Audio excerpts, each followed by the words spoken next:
You know, for the first time ever, I'm kind of on the fence about a RimWorld DLC, and I'm in the mood to talk through my feelings about it tonight. So y'all are in for a really boring stream. I'm Spike. I'm Kel. Buy my book. Buy my book. Book. Buy my book. Kill, Uh, give me the link. Give me the link in You want to get Discord. more specific? In the Discord. Did you it's post on it? Kickstarter. Oh, It's there it called is. Murky Water. Buy it. It's about gay werewolves in the future. Back And how many Kel. minutes do they have left to buy it? They have 117 minutes. Yeah, so down to the wire. This is your chance, everyone, to get your Gay Werewolves book. There, All the I've gay pinned it. werewolves. Okay, I've pinned it to the top of the chat. Yay! Hooray. Thank you. Yay. Okay, give me a That's it, sec. period. Yes. Period. I'm so excited to go back to ignoring social media. The real reward. Yes, that's the real reward Okay, that I y'all will don't see have. Spike's screen soon. I've had to click away so I can retweet that we're live. Then Hmm. you can Hi, see Miss her Ellesmere. horrible Hi, art. nudist. Welcome. Thank you for coming back. And yeah, when you see my screen, you'll see how what an indecisive, weird mess I am because I'm doing that thing where it's like, oh, okay, you know that thing that takes you forever to do? Hear me out. What if it took even longer? So you'll Okay, you'll see what so I mean. Spike, let's Yes. talk about this lackluster RimWorld Well, okay, DLC. okay, okay though. No, don't put shit in my mouth because I I'm calling it lackluster. I'm yeah. not putting words in your Mm, mouth. Those are mm, my words. yeah. I'm just not impressed. Yeah, you're not feeling it. I might still buy it because I'm a Hmm. completionist. But Fair enough. uh Fair enough. because I also kind of wasn't that super impressed with Royalty Mm, um when it came out, but I still bought it. mm. A bit of backstory here. Everyone, both Give Kel me the and myself lore. are we're RimWorld perverts. We really enjoy a game called RimWorld, and part of the reason we like it so much is it's basically a play set. It's more this incredibly moddable, It's a smash your little sandbox. dollies together and have them live a little life in your computer than anything else. And so the mod community is really strong. So we both have our games like fully customized, and we love the way they are. And but RimWorld also has some pretty decent DLC, and I'm pretty sure we both own all the current DLC. Yes, we both And own all the current DLC. yeah, and there's new DLC that's going to drop at the end of the month, beginning of next month, and it is called RimWorld Anomaly. And uh, it's for the first time ever, and RimWorld's a 10-year-old game. Keep that in mind. We've been playing this game for fucking 10 years, and we still love it and think it's great. But the new DLC is very like horror, eldritch horror focused, very SCP Foundation adjacent. And for the first time in RimWorld DLC history, I'm like, I don't know. I don't What know. makes it SCP adjacent? You get to kidnap the horrors and study them in special rooms that they Ah. can escape from, but you have to make sure they can't, and use what you learn from studying them to get special powers for yourself. See, I'm way more interested in the stuff that Vanilla Expanded is working on. Yeah. Yeah. They're gonna put genetically engineered dinosaurs in the game. Oh, Um, oh, cool. and they're gonna put so the pack that they have with the genetically engineered dinosaurs is going to be you can run sort of a tourist attraction Dun, where you dun. have dinosaurs, but well, it's not just Jurassic Park. It's also would you like to hunt a T-Rex? So like you have Yeah. options. Do you want to do a like hunting reserve theme park where someone can hunt a T-Rex, or do you want to do like the Jurassic Park zoo? Um and there's also um they're putting in because like this would be for like super advanced tech tourists, that sort of like you download your brain on a sleeve thing that's in some sci-fi books. Uh-huh. So the idea is that these tourists, the reason why they're willing to go hunt a T-Rex is because they've made a copy of their own brain and they have backup bodies In if case they the get T-Rex eaten by eats the you. T-Rex. Yeah. So like I think that's really interesting. And then they're also adding more interactions for the kids to do because I Ooh, did like biotech's DLC, but I think it's kind of limited what you can do with the kids. I very sort true, of very wish that you could do more with them to make them grow up better, or just be more interesting in general. true. Yeah. Um, and Also, the vanilla expanded folks are making a health expanded. So they're like putting new diseases in the game, but also new like surgeries and implants and stuff. Yeah. For folks Um, who aren't aware of the RimWorld deep lore, Vanilla Expanded is kind of this sounds bizarre to say, it sounds like an oxymoron. They are the foundational mods for for RimWorld. And they are so by they are nudist. oh, Oh, yeah, I continue. was just to say they Go are basically by people who are on the official RimWorld dev team. So they interface very well with the game, aesthetically, code-wise. You're not going to have a lot of issues with like redundancies or erroring out or crashing to desktop if you use vanilla expanded stuff. It's great. It's very lore friendly, as the kids would say. Nudist, I don't have pictures yet because they're still developing it. They've just been talking about features they're putting in the game. But also, RimWorld characters look like Lego people, so none Yeah. of the animals have legs, period. So like you just can't see their legs. They're They're gonna be basically as meeple. Yeah. yeah, they're gonna be as accurate as a Lego dinosaur. Mhm. um Yeah. Also, Sack of Books said, points Well, at that's Spike not a very Screen. good comparison. There, it depends on what kind of dinosaur set you're talking. Yeah. Sack of Books said points at Spike Screen. Yonic. Yes, it is. It's very Yonic. It's it's definitely kind of what I want us to think, people to think when they look at it. But as I talked about this on the last stream, that is not what they see. They don't see that because they see a pouch. they are marsupials. They are marsupials, or they are I mean, patterned after it is marsupials. not specifically what they see, but they do see something. It's female to them. The cave is It female to has the them. same meaning to them. Exactly. It has the exact same. And one of the things I wanted to talk about is kind of what I'm doing here. The thing that has been tormenting me for the past week and a half or so is something my husband brought up because this chapter 2, opens with a flashback, which is what we're seeing right here. And he said, "Well, you need to figure out a way to distinguish the flashback from the actual real timeline we're in."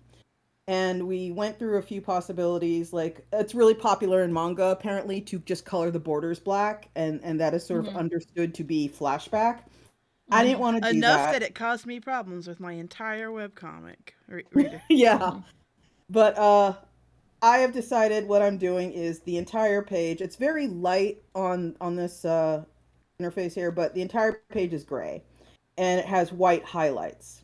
And that is going to be flashback. That's how you know we're in flashback town. Hey, my And page has a flashback on it. You can tell because the borders are dots. That's it. yeah, Okay. I Oh. might complicate this further because I hate myself and I just make things more complicated than they need to be. But for now, I think I'm gonna go with the gray here. And there is meaning in kind of everything surrounding here. I'm just gonna, just for fun, these things, they are Oh my not god, I totem keep poles doing because it. that's a real thing from a real culture. It is a thing that is done in this culture, though, that is symbolic of their cosmology. And what these let me just get a thing out I here am so I can so show you okay. what I I have to mean. say, I'm really spoiled right now. I've been doing all my art, my drawing work on the sofa on my little tablet thing. Mm-hmm. Mm-hmm. Returning to do because I've been doing so much work over there. Returning to sit at the desk to draw is now causing me like distress. I'm like, no, it doesn't. No, I could be in blankets. I could be lounging. No.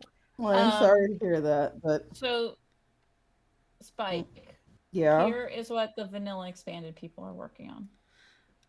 Okay, I'll look Um, in a second after I figure something out here. no, I'm gonna read it to you. I'm not gonna, Okay. because it's just a text post. It's visually Oh, uninteresting. okay. Um, there's vanilla exploration expanded, so more stuff for you to do in the world map. The Jurassic Park one I was talking about is called Vanilla Expanded Megacorps. Okay. And then Vanilla Health Expanded, so that was where I said like new diseases and stuff. They're adding more Psycasters to the game.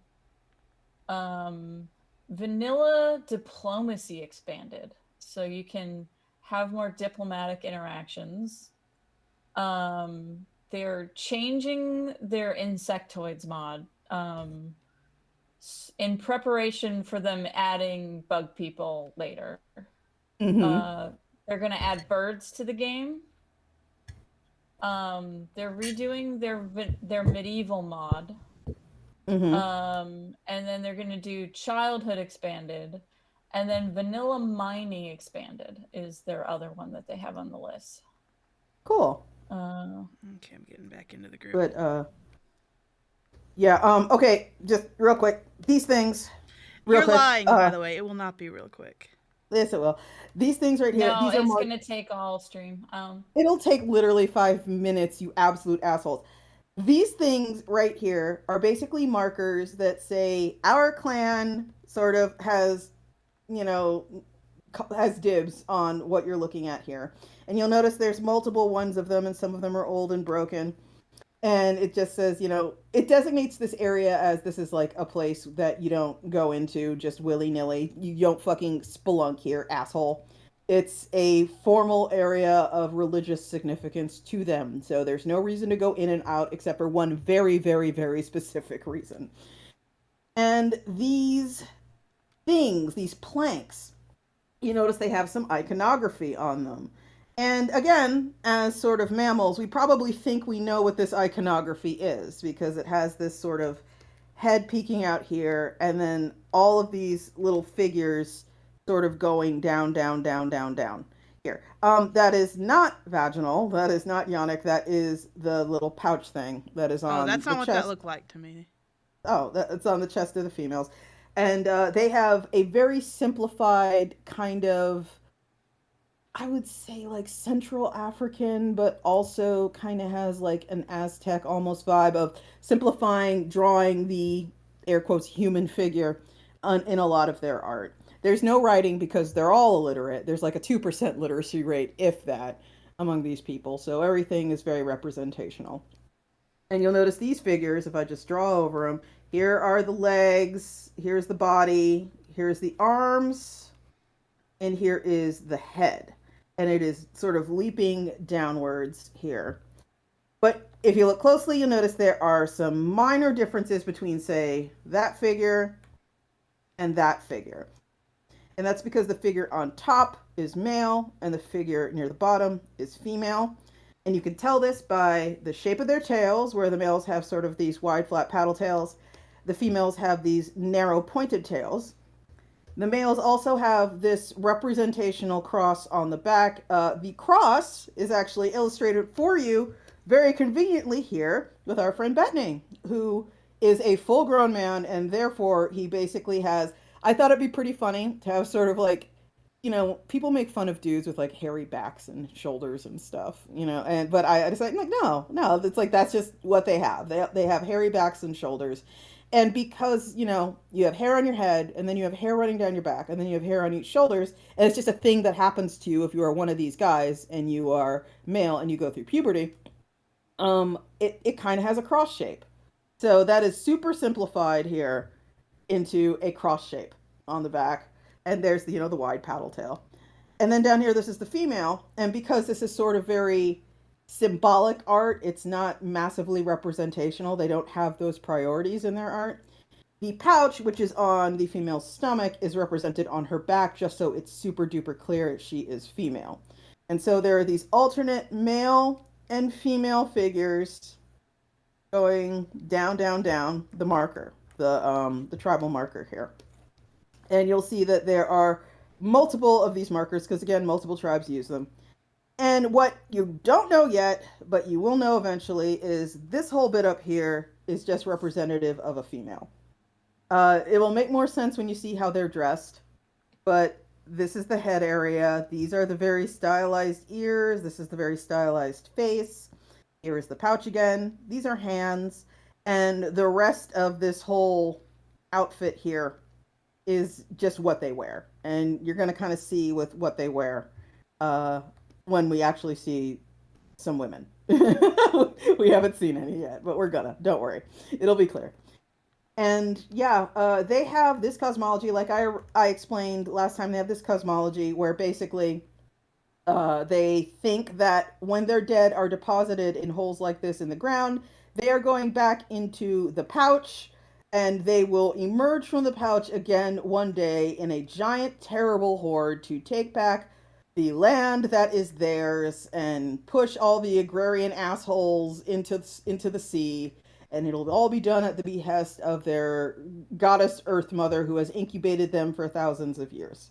And that is basically their cosmology. It's very supremacist. It's very focused on their particular way of life. It's very sort of the translation of what they value and what they anticipate into this is the true nature of the universe, as many religions do. And I'm done. That's all I wanted to say. Okay. Hi, pencilers. Okay, so medieval vanilla expanded medieval 2.0 is they're combining their medieval faction with the Viking faction. And they will always be at war. So you can side with one or the other in their sort of war. And then the insects, they're making different like genetic lines of insects. I hate the insects. Go on. I hate the insects too. So I'm going to skip over the details of that one because I hate the big bugs. Yeah, I just hate them. I think they suck. They're only good for making tequila for some reason. They're just not fun, dude. They're just not fun. Yeah, I'm kind of baffled that you need them to make tequila, but then mining expanded is you can drill through various layers of the planet looking for specific resources and living conditions, and there are going to be unique underground biomes that you can live in, like if you want to play as mole people. Oh, that sounds fun. Yeah. Yeah, that's the thing. See, keep in mind, everyone, all this vanilla expanded stuff Kel is describing. It's modding. Yeah. It's free. It's free. It's 100% free. So, which is why people are still playing RimWorld like a bunch of fiends 10 years later. The newest one they just released is temperature expanded, and I did send you this, Spike, but the first comment on the temperature expanded was, great, now make hygiene so I can ditch all of Dub's mods. I was wondering Dubs about is that. the other big modding community, and apparently people don't like them because they're jerks, and like they're very much like, ugh, you stole my idea. They got really mad at the vanilla expanded team for putting in a pipe system, and it's like, we made a pipe system. How dare you? How dare you steal our idea? Also, your coding is bad. Shut up! They literally work on the fucking released game. So, yeah, so it's like apparently, so it's very funny that like there's like a feud going on between people that like Dubs and people that like vanilla expanded. Vanilla Expanded's And gonna a be lot that. of the people who like dubs got really mad when Vanilla Expanded released Chem Fuel Expanded because it serves a lot of the same purpose as like Dub's Rockefeller Mhm. mod that adds oil. Yeah. Um, This sort of is reminiscent of two things for me. One of them is Your Movie Sucks made a very long, very good video about just basically exploring the charges that were very popular in various fandoms for a while, that Disney stole the idea of the Lion King from Kimba the White mhm, Lion, which is an Osamu mhm. Tezuka joint. And the conclusion that Your Movie Sucks came to was like, there's a very limited number of things you can kind of work with if you're trying to tell a story about a lion prince in Africa. Like, zebras are gonna come up, fighting other lions is gonna come up, and that doesn't mean anybody stole from anybody. That's what this makes me think of too. It's like Vanilla Expanded is working with a limited tool set, and that is the code of the game. Chem Yeah, and fuel is it's a like thing in vanilla RimWorld, and so expanding on chem fuel is not this brain busting, exploding galaxy kind of idea. and then another one uh was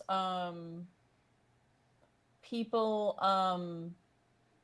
I think Vanilla Expanded tried to make a plumbing system, and Hmm. that was like, you're stealing our main mod to put toilets in the game. Like, when it's like, A basic thing. toilets is not a thing. Like, Mm. if people can independently come up with toilets, like, Yeah, it's a but pretty glaring omission. also it's like the vanilla expanded, the reason why they're so popular is all their mods work really well together. Yeah. So having like Dub's Bad Hygiene, their toilet mod and plumbing system mod, Hmm. um, is, if it's clashing with like five of the vanilla expanded mods, you can understand why some people would be like, I want toilets, but I want toilets that work better with all the other mods I already use. Exactly. Yeah, exactly. But it also made me think of, God, this is so old. Sims 3 Mm-hmm. used to have a very, very vibrant mod scene. It was like I entirely mean, Sims independent. 4 does too, Yeah, but I'm talking but specifically about Sims 3 here. yeah. Um, it used to have a very vibrant mod scene, and it was independent of Steam. It was independent of all that shit because it predated it all. And I remember there were some unbelievably shitty people in that mod scene for very similar reasons. Like the moat of power, the scrap of power that they got simply by making a mod that was reasonably popular, it appeared to drive them insane. And when I'm talking about this, what I mean is, imagine you are like me and you are looking for kinky hair mods. And Mm-hmm. at the time, Sims games did not have a lot of, nappy hair models. And so you would have to go to third party sites. And it was kind of a trial. But let's say you found someone who made really nice dreads and you're like, oh, these are good dreads. But you notice that they weren't on the site of the creator. And you're like, oh, that's weird. But you didn't care because you just wanted dreads in your game. So you downloaded it. But the longer you stayed in the mod community, you suddenly realized why that site existed. Because the person who made that hair, and I am not going to exaggerate here, I'm going to tell you the absolute truth. The person who made that hair refused to make a site to put their hair on so you could just easily download it. Because what they required is that you come to them in their IRC channel or whatever it was, and you personally ask them with a pretty please, can I have these particular hair models? And they personally said, well, I'll see if I decided that you deserve my hair models, and if you do download them, here's a big list of things you aren't allowed to do with them. And on that list was shit like include them in screenshots. It was the dumbest, most fucking jumped up, self important bullshit you could imagine. People get super fucking weird about becoming popular mod makers. It was that guy in Sims 3. It was that guy. And it was also a guy who literally all he did was download. I mean, this was considerably harder back then, but he downloaded 3D models of pre existing cars and then he just translated them into Sims 3.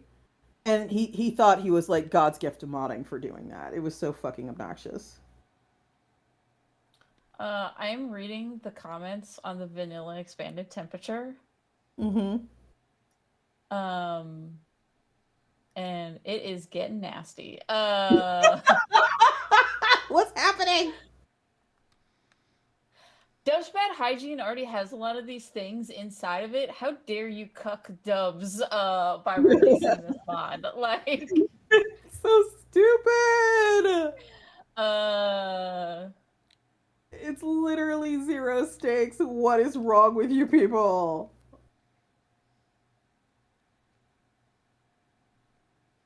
yeah. But yeah, I'm on the fence. I'm probably going to wait and watch a few playthroughs of the new DLC, which should be happening pretty darn soon.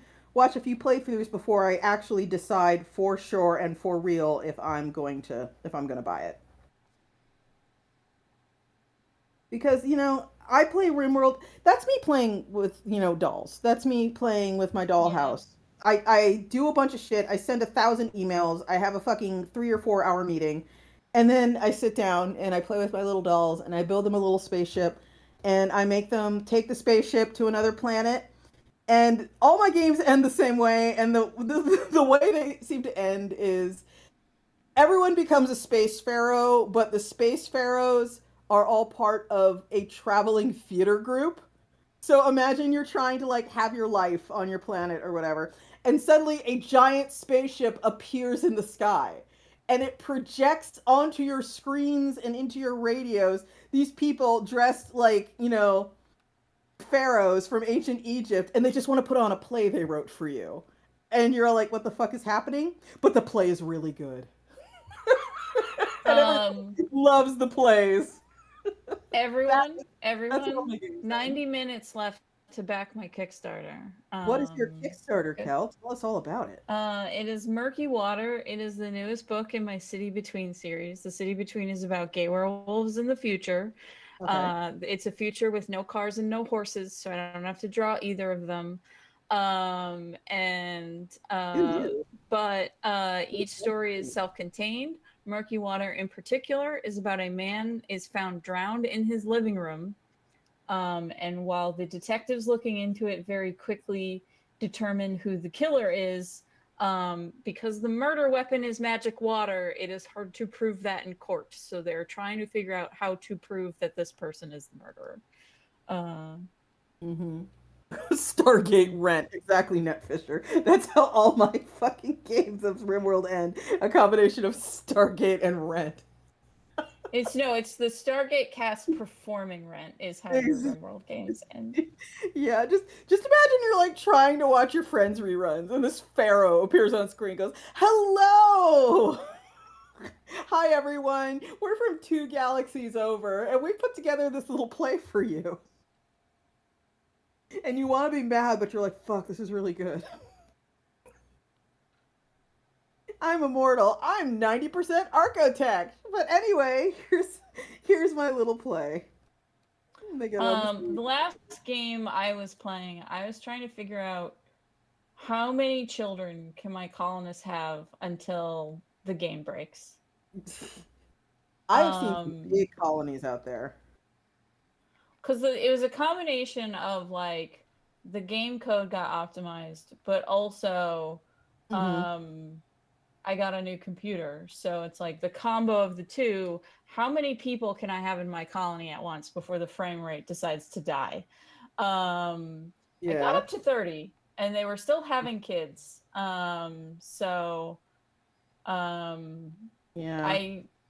Then the werewolf mod came out and I was like, well, now I need to start a new game so they can be werewolves. Yeah, actually, Miss Alice Mir saying, hey, the free update gives some massive performance improvements. So you got that at least. Yeah, and I'm pretty sure I know why. It's something other people have brought up and it makes a lot of sense. Mm-hmm. One of the things that I'm kind of on the fence about, but it's clearly very popular in the mod community if the downloads are taken into account. Is this basically adds, they call them shamblers, but they're zombies. They're fucking zombies. It adds zombie waves to the game. And if the game can't handle 30 people on screen at once, it's not going to be much of a zombie wave. So that's probably where a lot of the impetus to improve the functionality came from. So they could actually have those zombie waves. Yeah, that makes sense. We are talking about RimWorld. We are. Sorry. This is why Amanda has been quietly drawing. Yeah, Amanda doesn't play RimWorld. Not right now. I'm a one game at a time person, and I'm playing in a 2-person Minecraft realm. Oh, and okay. I am playing a little Warframe because the Warframe update came out, but it's real hard for me to play 2 games, so it's not. We'll see. Yeah. I'm in the middle of moving, so I'm actually not playing any games right now.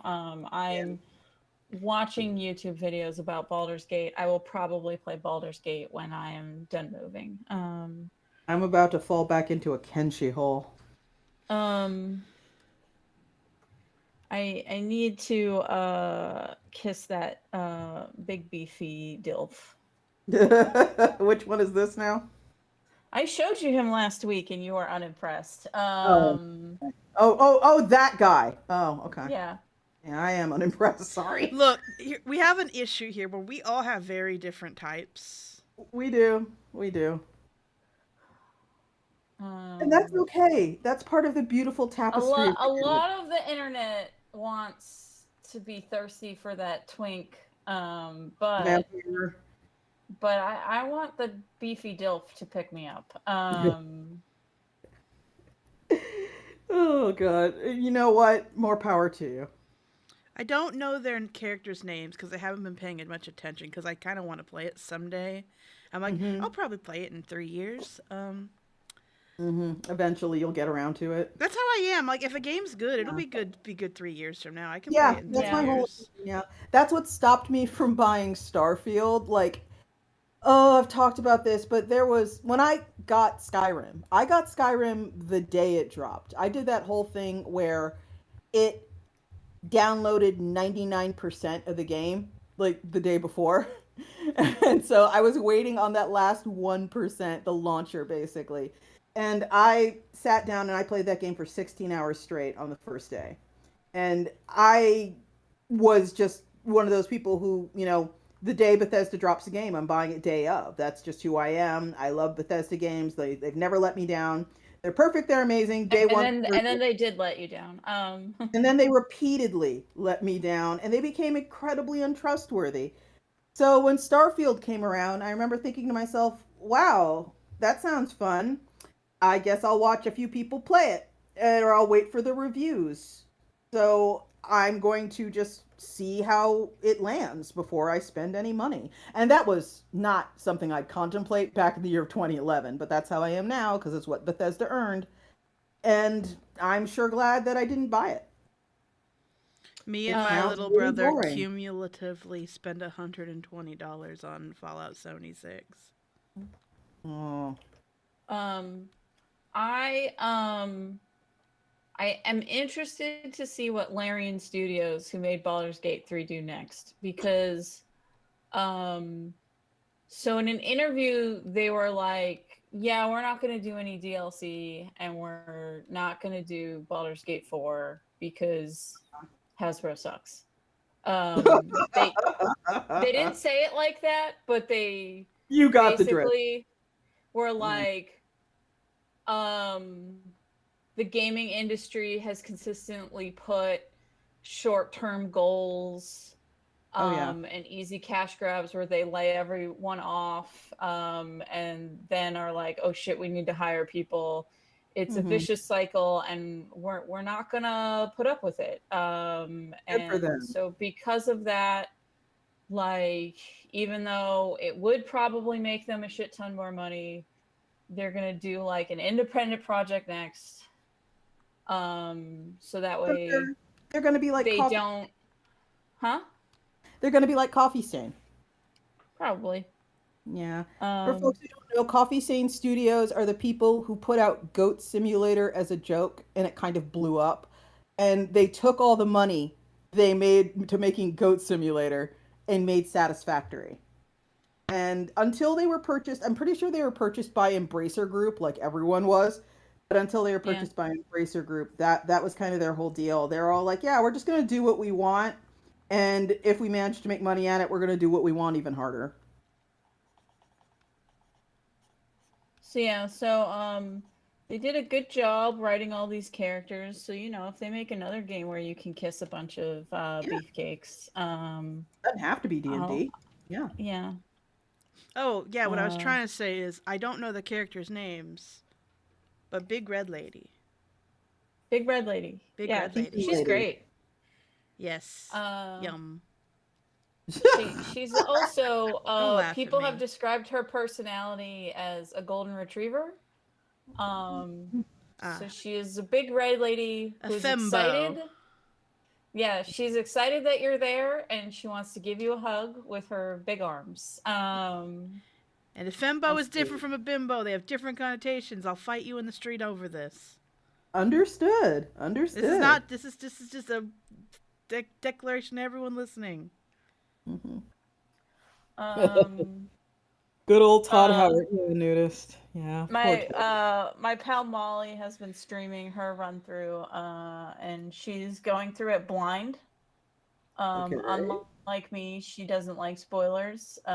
So I did say, okay, Molly, prediction. This is who I think you'll romance, but I put it behind a spoiler tag and was like, don't click it until you start to romance someone. And so she Uh-huh. has pinned it in the conversation so she can look at it after she decides who she's romancing to see Uh-huh. if I'm right.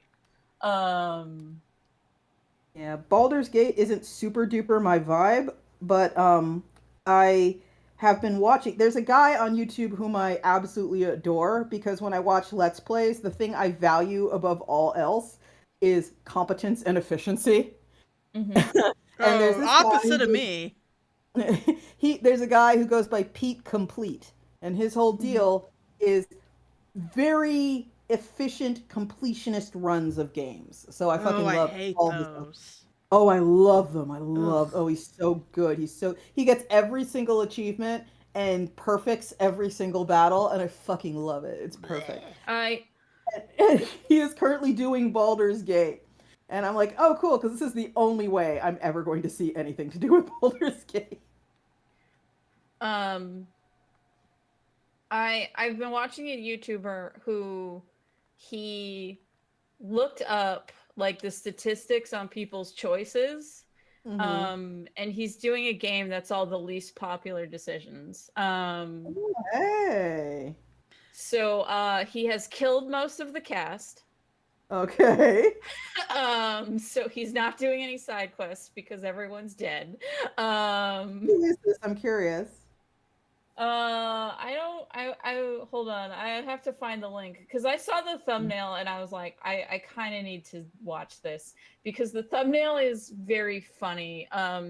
Oh, Spike, do nudist. you I know what also love Let's Game It Out. That guy's Josh is uh, insane. I Yes, I love like Let's Game two It Out. kinds of basically. I like two types of Let's Players. Either the, all right, we figured out how to break it, let's go break it. And Yeah. two, I love a lovable idiot who barely knows how to play the game. Yeah. AKA call me okay, Kevin. so Spike, this Mhm. Let's Player is called Games on Hard Mode. Okay. And I've just posted a link so you can see the thumbnail that made me be like, I think I need to watch this video. Excellent. Thank you. The thing I love Um, about Let's if anyone here somehow has not heard of Let's Game It Out, I'm going to recommend you go watch his Satisfactory playthroughs because those are the best ones where he is and just figuring how to launch his player character miles into so, the air. It's so fucking great. Spike, Yeah. who is he kissing in Baldur's Gate? Because that's the most important question. He has not kissed. Pete Complete has not kissed anybody yet, but he has recruited everyone he's come across. So, Okay. because he's a completionist, but he is also doing something similar to games on hard mode because he was talking about, and he talks. God, this is gonna be me being very American, and I apologize in advance. He has a very How amusing dare accent. you? He has a very amusing accent because he has the accent a lot of Europeans who don't speak English as a first language, but speak English a lot have. So he sounds like speaking unaccented English weirdly because he's Austrian. And so he doesn't sound Austrian. He sounds like he's speaking American English weird. And so he's delightful to listen to. And he is Um, playing a gnome bard explicitly because apparently those are the least popular player character oh, options. then this guy has different stats because Oh, he is okay. playing as a Githyanki cleric. Oh. Because Githyanki is apparently the least played race, and Hmm. cleric is the least played class. Oh. So if you look at his thumbnail, he has designed a character that's a Githyanki, but with ridiculously luxurious hair. So it kind of looks like, you know, in ET when they put the wig on ET to disguise Yes. him. That's what Yes. his character looks like. Okay. So he's running around and he's like he needs to convince everyone that his hair is definitely real and is completely natural. Um, Of course it's mine. I have the receipt right here. yeah. Okay, I'll Um, have to check it out. but he's doing like a summary of his playthrough, which Mhm. is also why I like it because it's very quickly going through like the game, and it's like I said, he's killed most of the characters. Yeah. Um, because there are two characters that quit the team if you're evil. Uh-huh. Um, and one of them turns on you and you have to kill them to continue your evil run.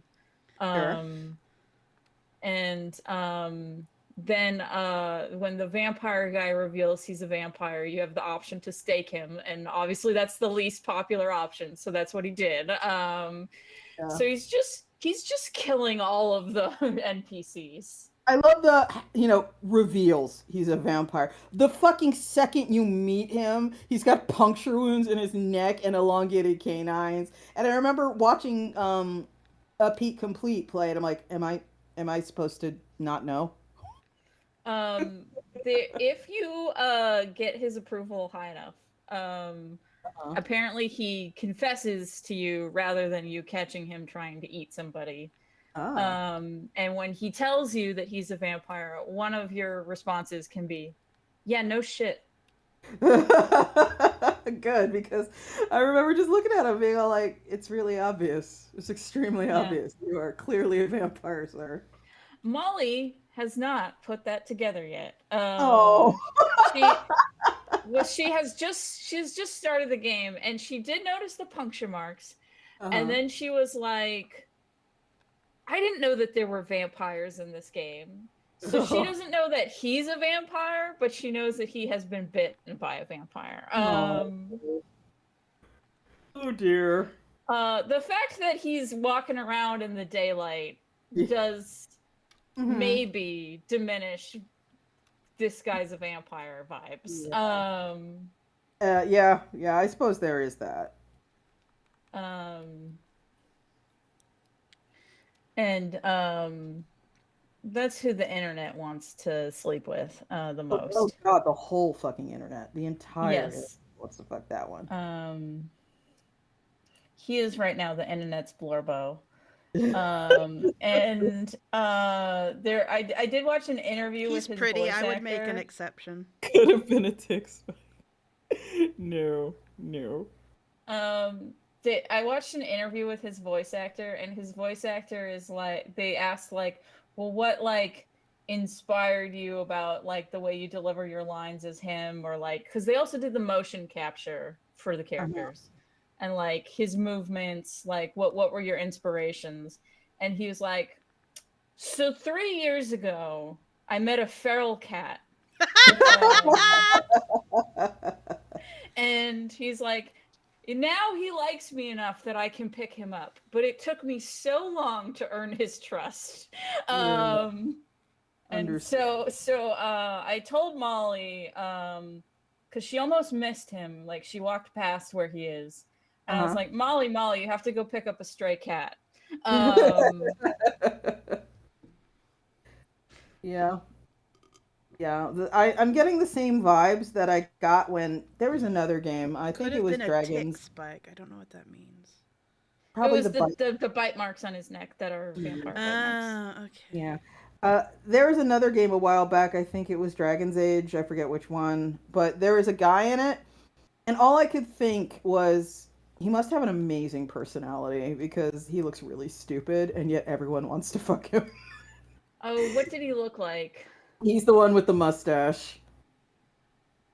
He was the gay one. Was He had he? the sad gay backstory. He has a His terrible mustache. his parents tried to put him through conversion therapy, so everyone's like, my sad Blorbo, I need to hold him. Um, Is it like magic conversion therapy or the normal shit? yeah, basically, they were going to use magic brainwashing him to make him not gay. Uh, but yeah, I And remember just thinking, God, he must, like in game, he must be really great because Spike, otherwise, I've seen your creature. yeah, I've seen your The Blorbos. judgment here is so yeah. I don't fucking wallpaper the internet with declarations of love to my Blorbos. That's only because there's one of you. And my Blorbos are very unique. Yeah, like There's just one of you. If there were 1,000 of you, the internet would be full of your Blorbos. My disgusting Blorbos.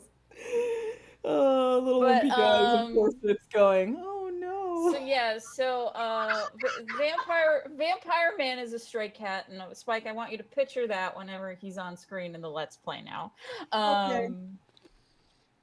Yeah, the uh, P Complete is also doing that thing where he chose that origin where you basically have an evil lady in your brain. oh yeah. Yeah, the one where she's constantly Pete whispering, Complete "You should totally should- disembowel that guy right now," you know. that one. Pete Complete should romance the vampire guy then, because you Uh-huh. get extra scenes if you romance him with the evil lady in your brain. Well, seeing as how he is Pete Complete, he probably will. Yeah. I like Pete. Everybody go follow Pete. He's great. Sounds like it's not for me. Oh. He's No. very like exacting. I love him. That's why I don't like that kind of stuff. I think it's dull. It's Rita. Molly's stream is passing fair on Twitch. So FAIR. Spike, you have to understand. I have never sought achievements myself in my whole life. I don't get them when other people do them. I don't get them. I like it when people have like their own personal little weird ass goals. Like that's why I like, because like that's why I guess I like Comic Kevin. He kind of plays the way I do. For example, I play Minecraft. I keep up with the updates. He will do a Minecraft self-imposed challenge, but he won't educate himself about the newest update. And like in one of his games, he stumbled across this extremely rare like biome spawn, and he's like, I don't know what this is. And he's just gently lowering himself into it. It's like, oh my god, don't do that, Kevin. No, Kevin, stop. That makes me think of when Vinny is another really popular streamer. Jury, no one wants to romance the bald elf. Everyone hates him. I've never witnessed anyone want to fuck that bald elf. Oh, Kel, you were on a different side of Tumblr, I guess. But yeah, Miss Ellesmere, I'm glad that you now know that he's a stray cat. Yeah. God, I forgot what I was gonna say. Shit. I don't know where I was going. You were gonna tell me you love my gay rat. I love your gay rat. Thank you. Do you love my 3 filthy boys? No. Hey. Really? Amanda, You're not doing a good job selling them to me, Spike. You just said, "Do I love your?" You should do better. I love my 3 filthy boys. Amanda, I'm clearly on the correct part of Tumblr because I didn't see anyone want to fuck the bald elf, but I did see a lot of people complain that Night Lady wasn't queer. Cassandra? Like, yes. See, I was upset that Vivian wasn't. dateable. No, Vivian is. What? No, not Vivian. Vivian doesn't want to date anybody. That's what I'm saying. We're all not good enough for her. That's what I'm saying. That was my Yeah. heartbreak. This is making me think of like when y'all make fun of my taste in dudes.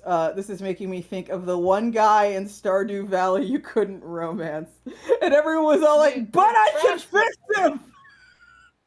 You're trash The boy. point where, where concerned ape, the developer was like, "Jesus fucking Christ, fine," and like made it romanceable in an update.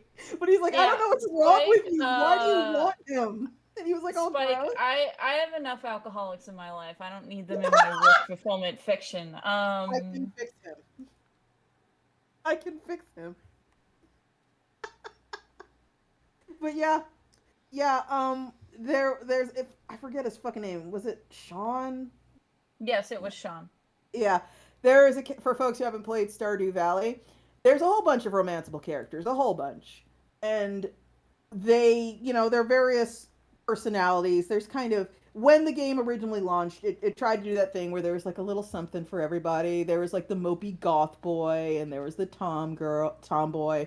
Sorry, and there was the like, romantical poet type who lived down by the sea, and there was a little Fabio.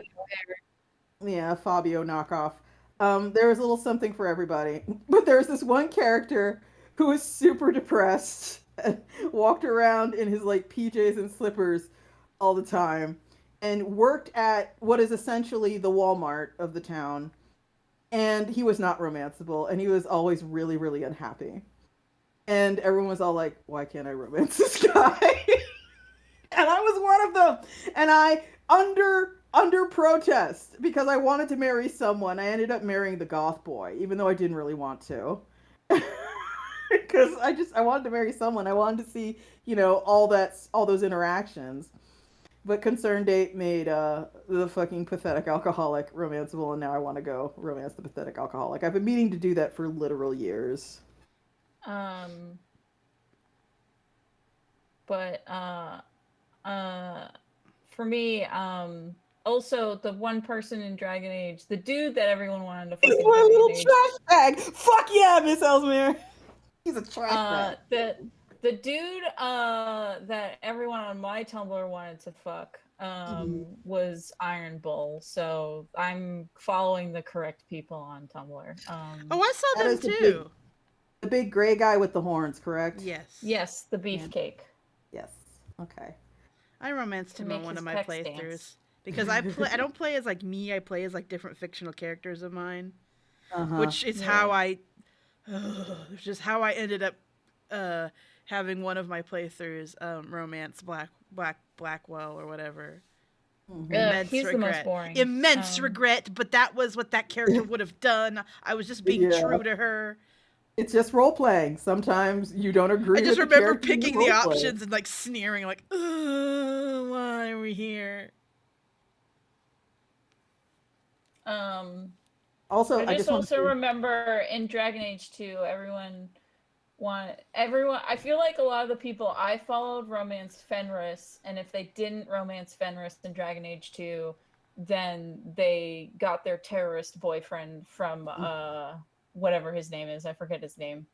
But that's all I remember about him, is that he blew up the church. So and then you have to break up because he's a terrorist. You don't have to. But you don't have to, but you do have to yell at him for blowing up the church. Now, in case folks have not figured it out, Eki is not. He's not going in the cave because Eki is the religious one, and Eki basically thinks if you're going in the cave, you're going to hell. He thinks the cave is a person, and the person has a memory, and when the end of time comes around. I have not discussed birth control among these people. It's very, very easy when you are a marsupial. You basically, when the thing comes out of you, when the jelly bean drops out of you, you basically yeet it into like the river or something. It's really not that hard. And he is of the opinion that when this thing, when Judgment Day for them comes, this cave is going to remember that these two little assholes were doing grave robbing, and she is going to yeet their soul jelly beans into the closest river. Dragon Age taught me that I like idiots with swords. Hmm. Apparently. Fair enough. There's room for everyone in this beautiful because every single Dragon Age, I romanced the idiot with the sword. Yeah. There is a vibe that certain dudes give off, and the vibe is the best way I've been able to distill it, and I've said this a few times, is chase me around the parking lot, push me over, and sit on me.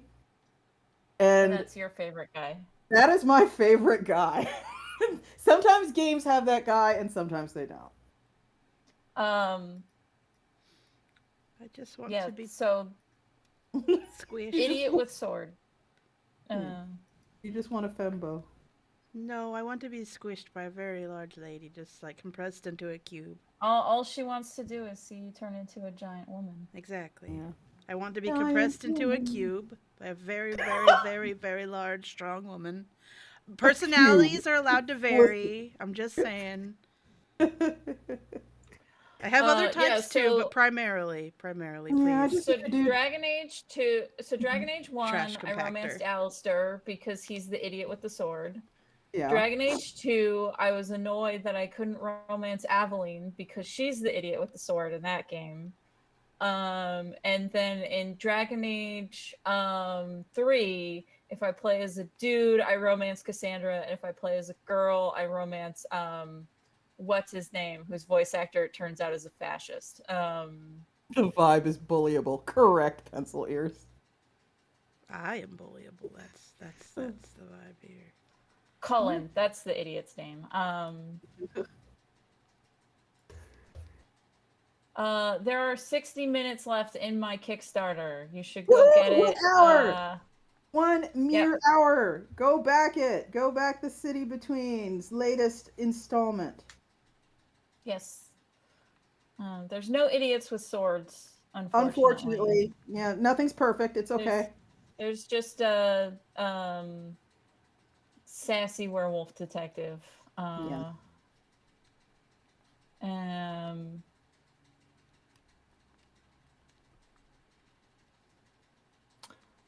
don't think there's an idiot with a sword in Baldur's Gate 3.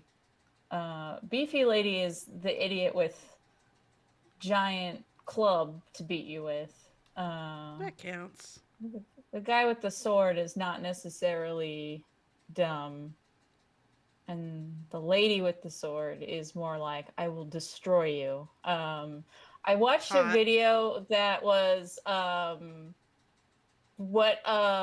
who you romance in Baldur's Gate 3, what it says about you. And the lady with the sword, Lae'zel, they were like, if you romance her, you like it if boss music plays every time you have sex. Yeah. Hell yeah. She's like, draws her weapon and just goes, take off your pants.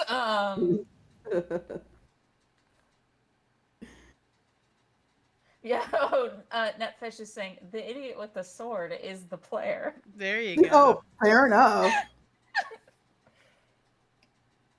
Yeah, I like watching Let's Plays of those role-playing games, but I never really like playing them because it feels very, like, even when it's, you know, air quotes open world, air quotes role-play, it feels kind of a little too on rails for me, and I kind of like to do my own thing in games.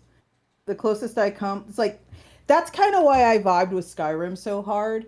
It's like, yes, there's a main quest, but you can literally never do it.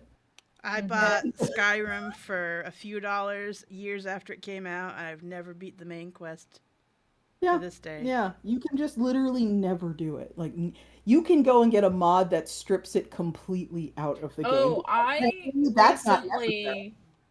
recently started a game because I found out that I found out by accident that if you never go to the place where you absorb the first dragon soul, Mhm.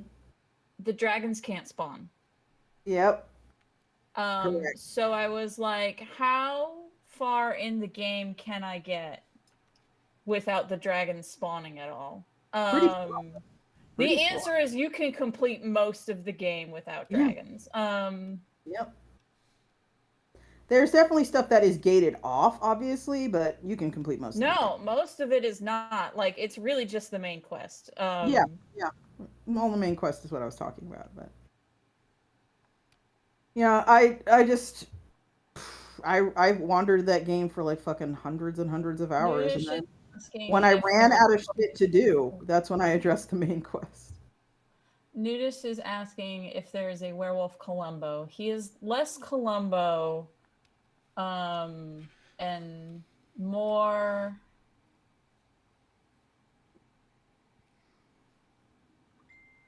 Trying to think of a good Who's comparison. messaging me? Help. It's me. Is it? No. So the thing Okay. is It's cop my stories mom. usually aren't about cops that are as bad as him because they want the cops to be the good guys. This guy is flagrantly abusing his role as an officer of the law for his own gain. Mm-hmm. So, um, on an interview I did to promote the book, someone was like, "Well, how do you make sure that you avoid being propaganda?" And I was like, Suck. "Well, they're both bad at their jobs in different ways. Mm-hmm. They're both bad." And Excuse me. Connor blatantly says he does not give a shit about the rules and is just like surface level compliance and kind of just does what he wants. Mm-hmm. And then Maria is sort of thinks the cops are good guys but is clearly wrong. Mm-hmm. Nudis is saying some more Sam and Max vibes. Yes, just not as extreme, but yes. Yeah, man, fuck. It's wild how much my opinion of cop shows have changed from when I was like 16. It's like fucking wild. It's like, yeah, Yeah. of course my Well, opinion yeah, has that was changed like, from, what, 70 yeah. years ago? Yeah, basically. Yeah, 80, 90. But I used to watch so much. And when I say Law and Order, I mean original recipe. I don't mean whatever they have now. I used to watch so much Well, Law and Order. I used to obviously. think the writing I on there was like so good. And it's like, oh my God, it's so cool. I'm going to learn to write that well one day. I Oh, so God, you were a YouTuber mega I like dork. Skip Intro has been doing a whole big series about propaganda and TV shows, and he went over the history of Law and Order, Mm-hmm. and the reason why it exists is because the last time there was a cop show that was half the cops arresting someone and then the trial, Mm-hmm. he thought it was too nice to the criminals. Oh God. Because the last cop show that did that, it didn't focus on the prosecution, it focused on the defense attorney. So like the first half is the officers arresting the criminal, and then the second half is the defense attorney defending the criminal. So you Mm-hmm. got both sides of the story. Mm. And Dick Wolf was like, no, criminals are bad, that's too nice, only the cops are good. Barf. So that's why he made Law and Order, because he thought we were being too nice to criminals on television. Yeah. Nowadays, there are only two things I like about Law and Order. One of them is the episode that was very ripped from the headlines, like all Law and Order episodes, really. But this one was about the gamer couple who like let their baby starve to death while they were gaming and raising a virtual baby. And the dialogue in that is so fucking clueless. And I just oh, I really enjoy that one because it's so boomer. It is so written by people who have no idea what they're writing about. And that's where a lot of my enjoyment comes from. And the only other thing I like is the factoid that, doink doink. Mm-hmm. Um, the doink doink in Law and Order. It's made of a melange of sounds, but the primary sound of the doink doink is the closing of a jail cell door. Oh yeah, I thought that was. Yeah, Um. cool. Yeah. I didn't know that. Oh, okay. It didn't sound like it to me. And I found that out. I was like, oh, neat. Interesting. Okay. Yeah. But they Then asked again, I the guess we guy, all haven't been sent to scared straight programs. yeah, so there. Yeah, so they, yeah, are very internet and therefore know who Kevin Perjurer is. Uh, there was recently I don't know if it was a Defunct Land, but it was a Kevin Perjurer mini doc Mhm. about the time basically Disney watched Star Wars and saw the band in the cantina scene and went, "Oh, that's cool. We should do that." And for a while they had like a rock band that was a space rock band at Disneyland. Mhm. And I forget the name of it, but it was like it even had basically a Chewbacca. It had a big hairy dude playing guitar, and it was weird. And it was one of those things, Disney doesn't really talk about it because Disney's tried a lot of things in its time here on Earth. God, it's so And weird drawing at the computer. Ugh.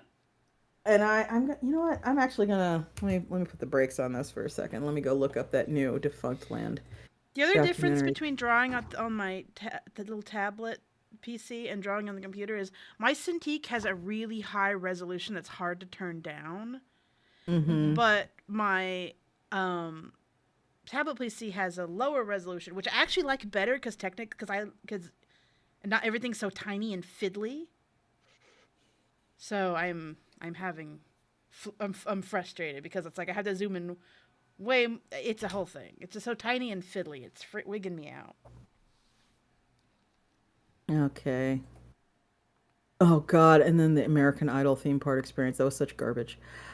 Let me see. What were they called?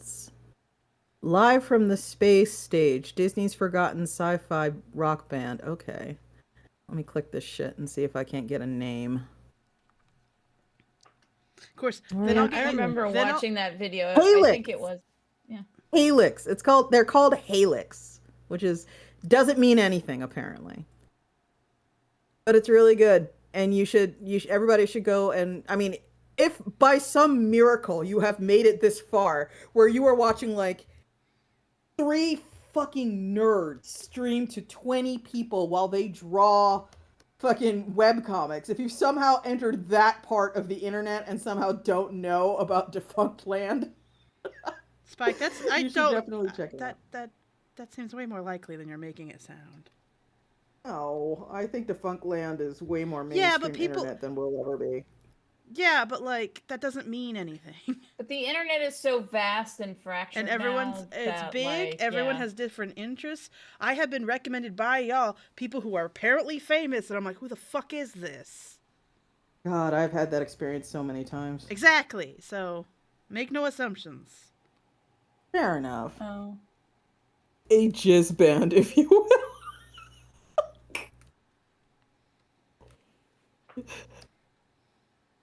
But yeah, Halix, the sci-fi rock band at Star Wars, they apparently performed for one summer, like a single summer, and of course, they got genuinely talented people to do it, but it was very experimental, and they had these plans to make it something bigger than it was, but as is the way with many Hollywood kind of things, it just kind of didn't come together, and the world moved on, and it wasn't really highlighted in the Defunct Land documentary, but they talk about how clearly wildly disappointed the lead singer was that this didn't go any further because it became this moment in her life that was clearly the high point, and it's Mm-hmm. always kind of terrifying to look at a moment in your life and be like, that was the high watermark.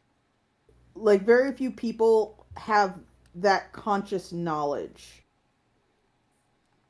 before they're like 80 or 90 or something to go, yeah, that was it, that was the best it got, and apparently that I really don't know. fucked I her up. feel like people having that knowledge before 80 or 90, that might be why a lot of people have midlife crises. Yeah, I think midlife crises are, because I think I've had kind of a version of that. I think I've had a version of a midlife crisis but it's very different from a lot of people's versions because I didn't really like end up devoting my life to something I don't feel anything for, which is I think through necessity a lot of people do. A lot of people Mm-hmm. spend a lot of time on shit they don't really care about because they're trying to survive capitalism. And then they turn 40 and they look around and they, to quote a rock song, something How did similar I on, get here? or is that all there is? And they don't want that to be all there is. And they kind of flip out a little bit. And I did not have that, is that all there is, flip out. I think the closest I've had is, do I really want to die monolingual? Do I want to do that? You're like, no, I don't. So I'm in the process of fixing I mean, that. there's other I just flavors don't. of the crisis. Yeah, definitely. And I had like, I think one of the more unusual ones where I'm pretty happy with everything. Like, clearly, if you came to me at 16 as a fairy godmother and it's like, okay, perfect adult life at 40, go. And I wouldn't have said, what I'm saying now, but quite frankly, I also wouldn't have ever dreamed You're that I also was an dumb as executive shit. producer. Yeah, well, Yeah. all fucking 16-year-olds are That's what I'm idiots. saying. Yeah. That's my point. Yeah. Like you would not say what your life is now because you'd be a Yeah. dumb 16-year-old. Yeah, it's unknowable. It's completely fucking unknowable. Oh, not that you know that at 16. But yeah, I mean, I'm pretty pleased with how things are going. I feel like the best is yet to come in a lot of ways because I think Iron Circus, despite being in business for like, I don't even know at this point, like 17 years, something insane like that. I still think it's on an upward trajectory. And I think every year is better than the last. And it's fucking exciting to be in charge of something like this. So my midlife crisis, if that's what we're calling it, a little tamer than I think a lot of people's was, because it's like it was more sort of a performance review than a midlife Mm-hmm. crisis. Can't relate. We're all like, we can do better than this, can't we? Cannot relate. I'm sorry, but you aren't midlife yet. Uh, I'm fucking like 9 years older than you. how old do you think I am, Spike? And how old do you think I'm gonna live? Stop it. Aren't you 36? Yeah. There, 9 years older. And?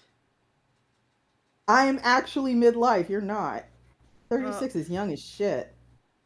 you haven't met my family. 36 You don't is know it. young. You Please. don't know what the life expectancy of my family is. Ah. You ain't You are. know you ain't know the kind of genetic bullshit we got going on. Oh, fart. You are not beholden to genetic bullshit necessarily. Tell that to my asthma. Nah. I just got some cat, says Knit Fisher. Yeah, yeah. It can't be a live. 45 minutes left in my Kickstarter. Exciting! Down to the wire! Help fund it! Independent Comics needs your help in a world with the creeping advancement of comics conglomerates now even online. Adobe made the mistake of asking me to be one of the people that filled out their survey on their new AI features. And you told them to suck eggs.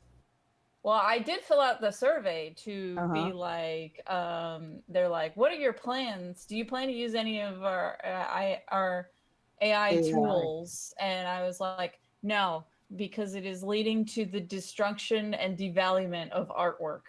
Yeah. Pretty much. And And here's the thing, it's like, I'm sure I don't need to say this shit to anyone in here. I'm sure everyone in here is aware of this, but just in case you aren't, like, it's a fucking scam. It's a scam from top to bottom. Like AI, it's the whole sort of like tech bro thing where they come in the room and they talk to you about how it's inevitable and you've got to get with the program and it's you can't stop it. It's a train going screaming down the track at Mach speed. This is just the future and deal with it. Remember what they've also said that about? There's nothing inevitable about an air quotes AI takeover. Nothing. Zero. So there's nothing inevitable about it. It's a thing where these are all salespeople who are trying to increase FOMO and sort of get you to get on board so they can cash out the exact same way the NFT assholes did, because they know their programs are not capable of what they claim they're capable of. It's not something that's just going to happen, like the heat death of the universe. And anyone Um, who comes at you at that angle is full of shit. so I mentioned on previous geek shows that I've been listening to the podcast Behind the Bastards. Me too. And recently Did you they did. did talk about the cult of AI? Oh no, I was going to talk about. They recently did a 4-part series about Steve Jobs, Mm-hmm. and they talked about the one good thing about Steve Jobs compared to all these other tech bro idiots Mm-hmm. is he actually cared about aesthetics and understood that normal people also care about how things look.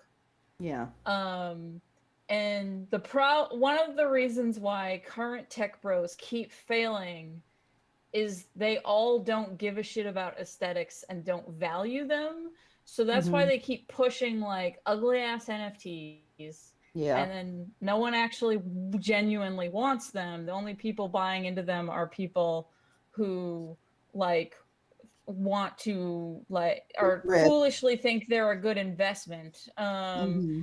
And same with AI, it's making all of this like artwork that is unimpressive and like people don't want. Mm-hmm. um and so it's like that is they all want to be the next Steve Jobs, but they are missing the one thing that did actually make him stand out compared to other tech bros. And that's he cared about how things looked. Like he got really part of the iPhone success is he got really nitpicky about like how The it looks aesthetics. and Yeah. how it feels in your hand when you hold it. Yeah. Kel, have you listened Yeah. to the Behind the Bastards series about the how AI is a cult? Yes, I have. That one was fucking fascinating. Yeah, Yeah. that one was Give me the great too. breakdown. I haven't heard it. Give me I the think breakdown. well, I don't like to give breakdowns. I like to tell people to go. Oh, But basically, okay. so the people pushing AI in the tech world are basically crazier than you could have imagined. I can imagine a lot of crazy. They are treating Yeah. it like genuinely like a religion. Oh, Including because the science isn't there. no. It is like it's weirder than that. No, they're treating it Mm, like a religion that's backed by science, mm, and the lack of adoption is tantamount to dooming the future of humanity, therefore making you a criminal and potentially a oh, blasphemer deserving of yeah. violence. I'm Wow. just Yeah, saying, it's go listen about to it. It's good. they think the AI God King is inevitable and will kill Oh, everyone who didn't help the AI God King No, come no, into no, no, no. They existence. don't think that. That's a an old fucking thought experiment that nerds get scared about, and what's it called? The fucking something's basilisk. The Yeah. mm, I fucking hate that fucking basilisk because I've seen people being like treat it like it's genuinely scary, and I'm just like, y'all can't be this. Y'all have to quit. yeah. Yeah. I hate that fucking basilisk Anyway, bullshit. It reminds me of the person, one of my significant others, who genuinely believed that we had willed Slender Man into existence, and it was just one of those, Mm. I can't do this. I can't fucking do this. Pseudo intellectualism is fucking painful. I can't live like um this. but Yeah, also Roscoe's behind the basilisk. bastard Yeah. also behind the bastards is Steve Jobs episode went over how Steve Jobs smelled horrible. Oh, good to hear. Really? That's Because not something I would have thought was a thing. he did not bathe. Oh, He Why thought not? that because he had a perfect diet, like that that meant that he wasn't excreting odors because nothing within him was quote unquote rotten that or doesn't make any extra. fucking So sense. it doesn't. Yeah, It doesn't make any fucking sense. the And smell comes from bacteria, not inside you. Yeah, but like And Spike, there's well, actually lots of people. It was like because he had a perfect diet, there was nothing extra for the bacteria to eat. So that meant that there was no bacteria on him, and that therefore he did not smell bad, despite the fact that multiple people would tell him, "You need to take a shower." So the and smell he would say thing no. is actually a belief that you'll find in almost any extreme diet. Like very extreme vegans will tell you that they don't smell anymore Yes, you when do. they do. Yes, you And do. then the people who are on the opposite end of the spectrum who do the full carnivore diets, they will also swear up and down they don't stink anymore. But they don't, like, again, like if it, like it's like, oh honey, you just This can't. feels very So, Protestant. Yes. It does. Yeah, so it's so he smelt bad, and everyone told him he smelt bad, and he said that he didn't, and they must be smelling something else.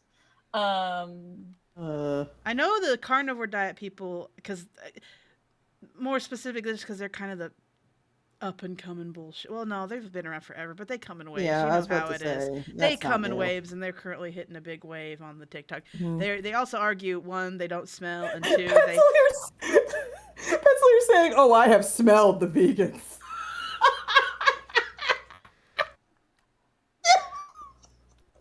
Okay, Oh, yeah. Steve Jobs didn't think he needed to shower because he only ate fruit. But his body odor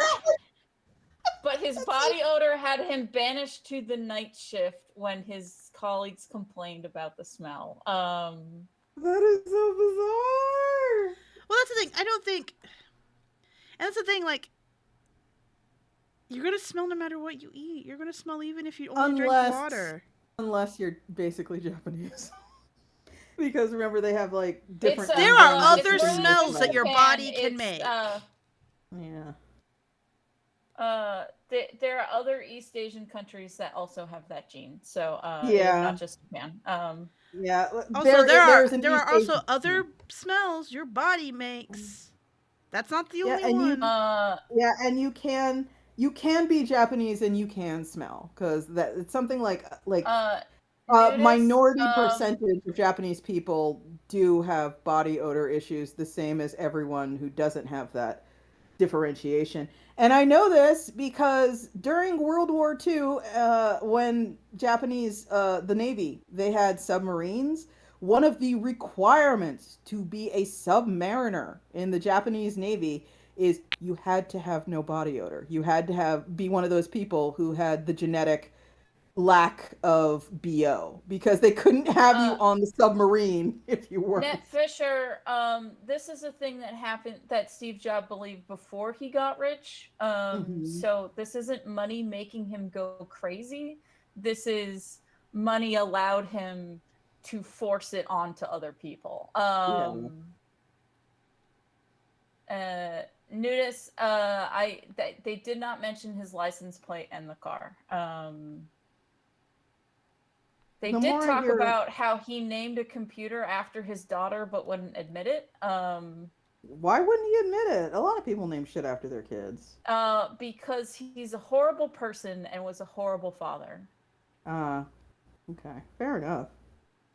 The podcast is called Behind the Bastards. Bastards, yeah. But like, the thing is, a lot of these guys are also egomaniacs, and that egomania extends to what they consider their property. It can. Okay, Spike, the summary of the start of the problems with his daughter is his girlfriend got pregnant. Okay. And Steve Jobs decided she must have been cheating on him and that it can't be his. And then he consulted a guru, and the guru said if it's a boy, this boy will like inherit a guru. This will like inherit and continue your great works in the world.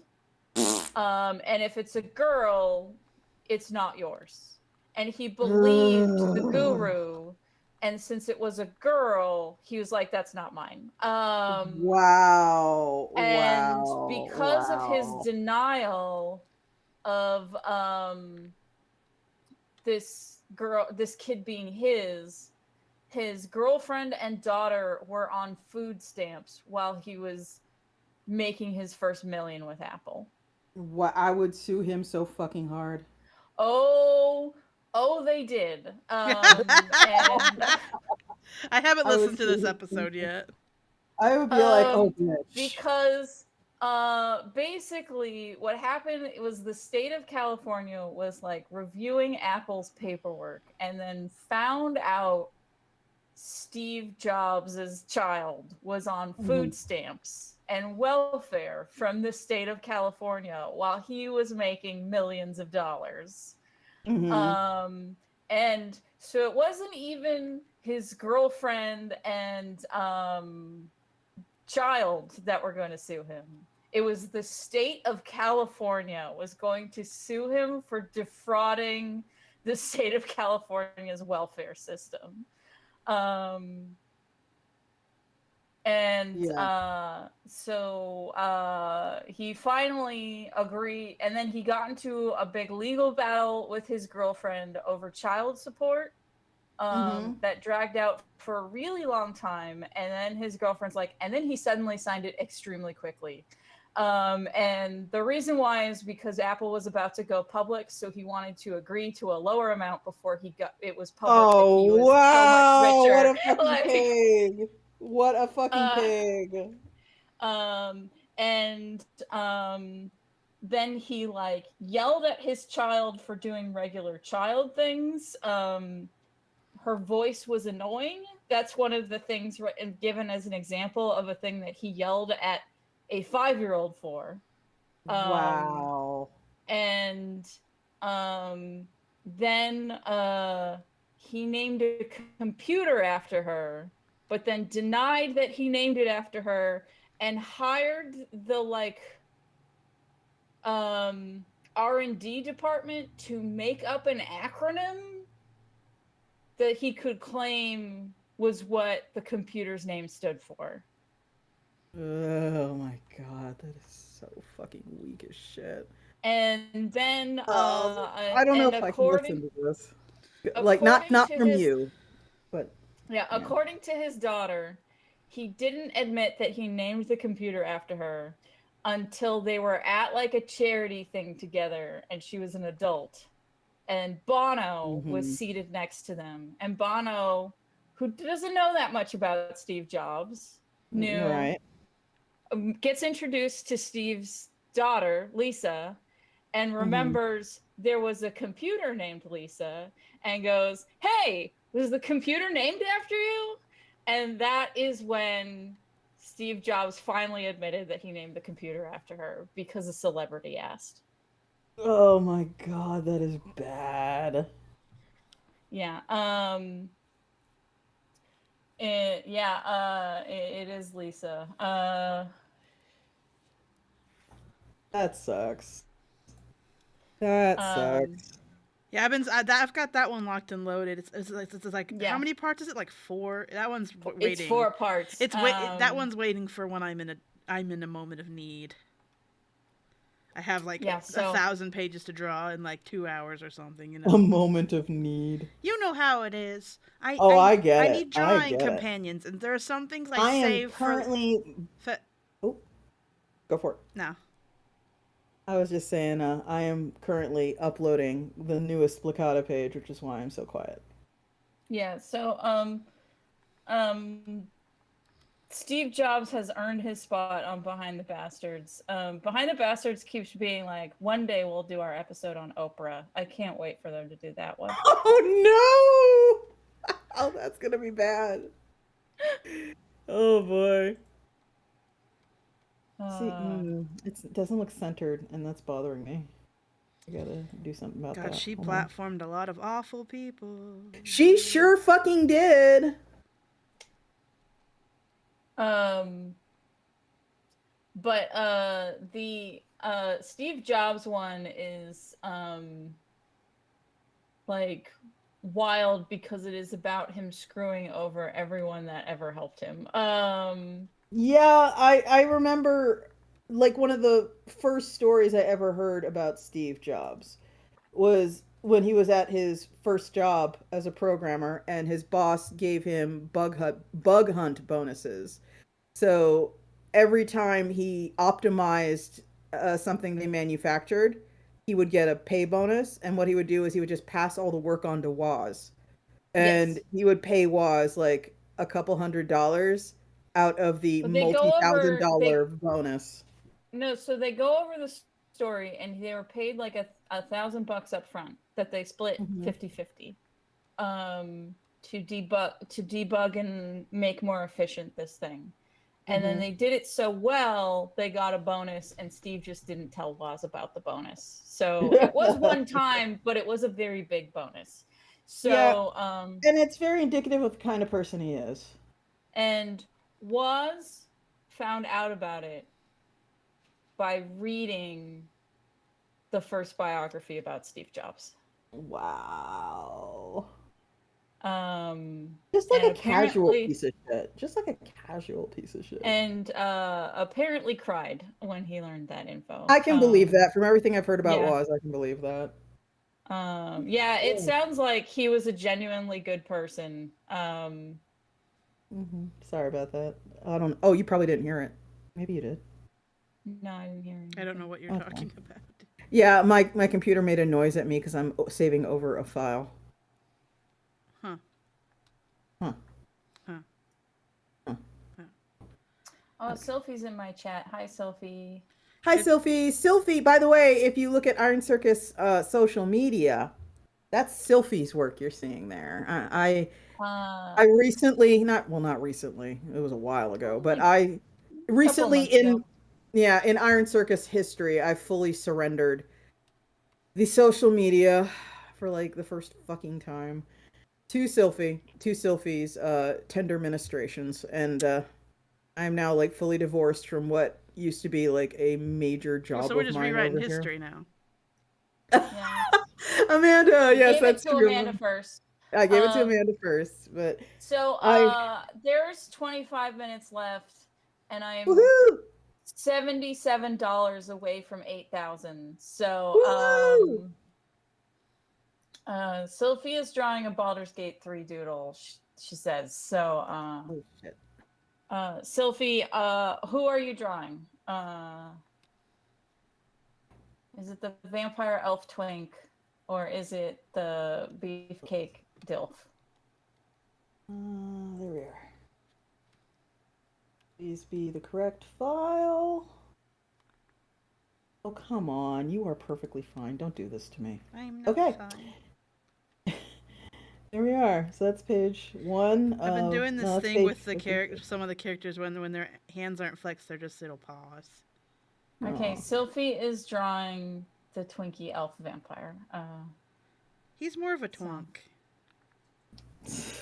God, let's not do that. Let's not go Why? through the various designations of people and be like, well, actually, He's a fictional vampire fuckboy. Don't!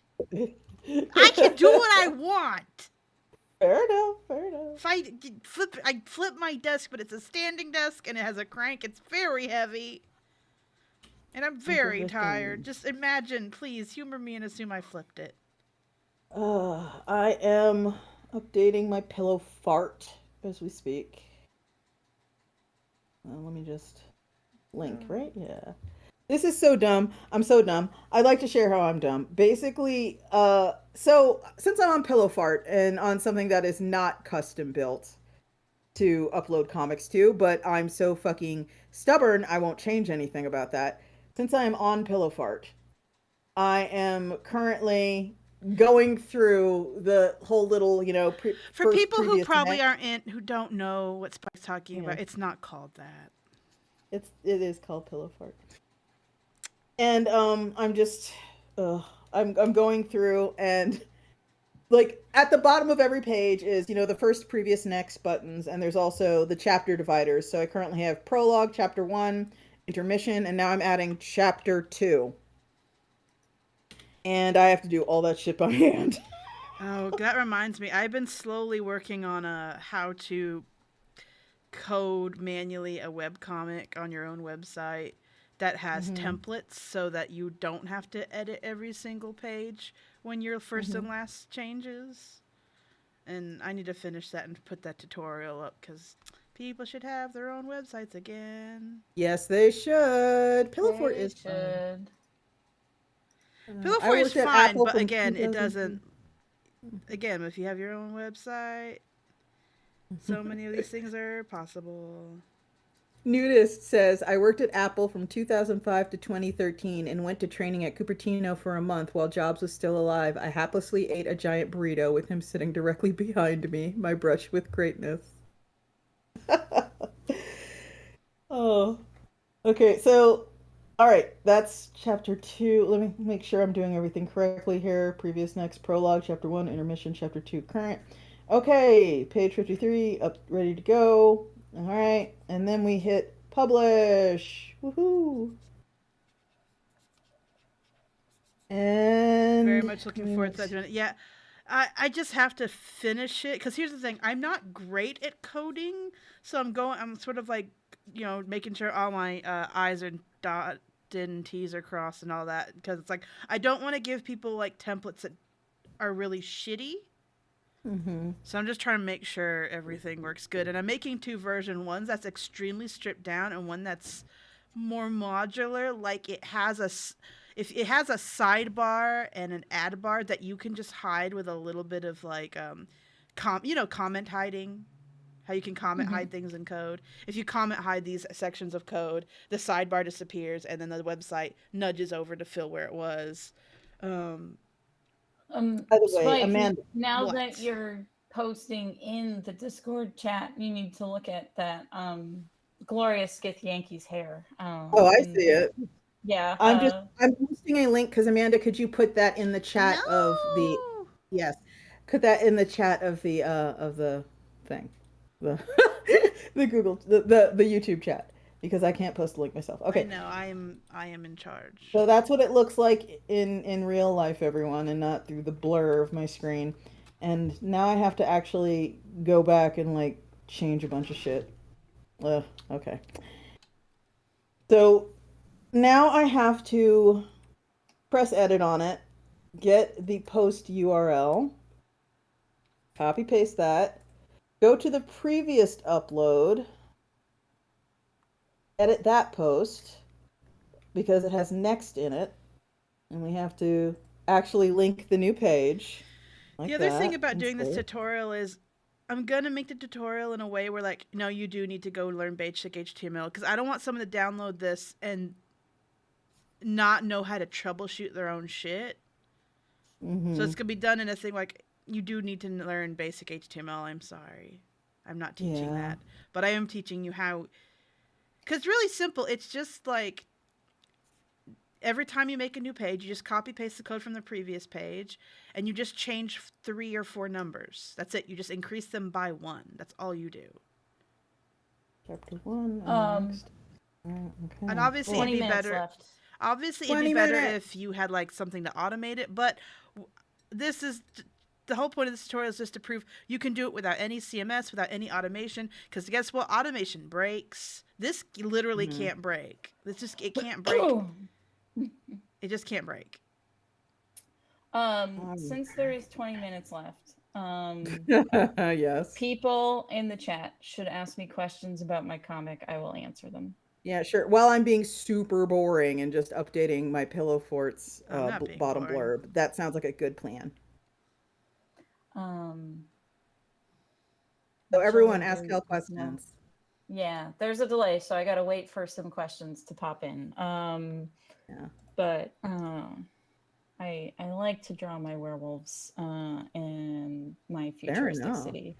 It's got like an Art Deco-y look to the city, because I think that looks neat. Okay, let me edit this. I gotta do this 50 If you times. want automation, KeenSpot and KeenSpace. So I'm saying I think that people need. Here's the thing: KeenSpot and KeenSpace. I want people to make their own websites to at least have their own backup because KeenSpot and KeenSpace are not forever. Nothing is forever. Twitter is not forever. You can't. Okay. Kel, is there any thing you wanted to put in the series that you weren't able to? So as of right now, no, because it is all designed around my exact desires. Right Sometimes, on. yeah, my very particular desires. The um stuff that doesn't make it into the stories because it's stuff that, like, well, that's not this story, that's a different story, and that will be told later.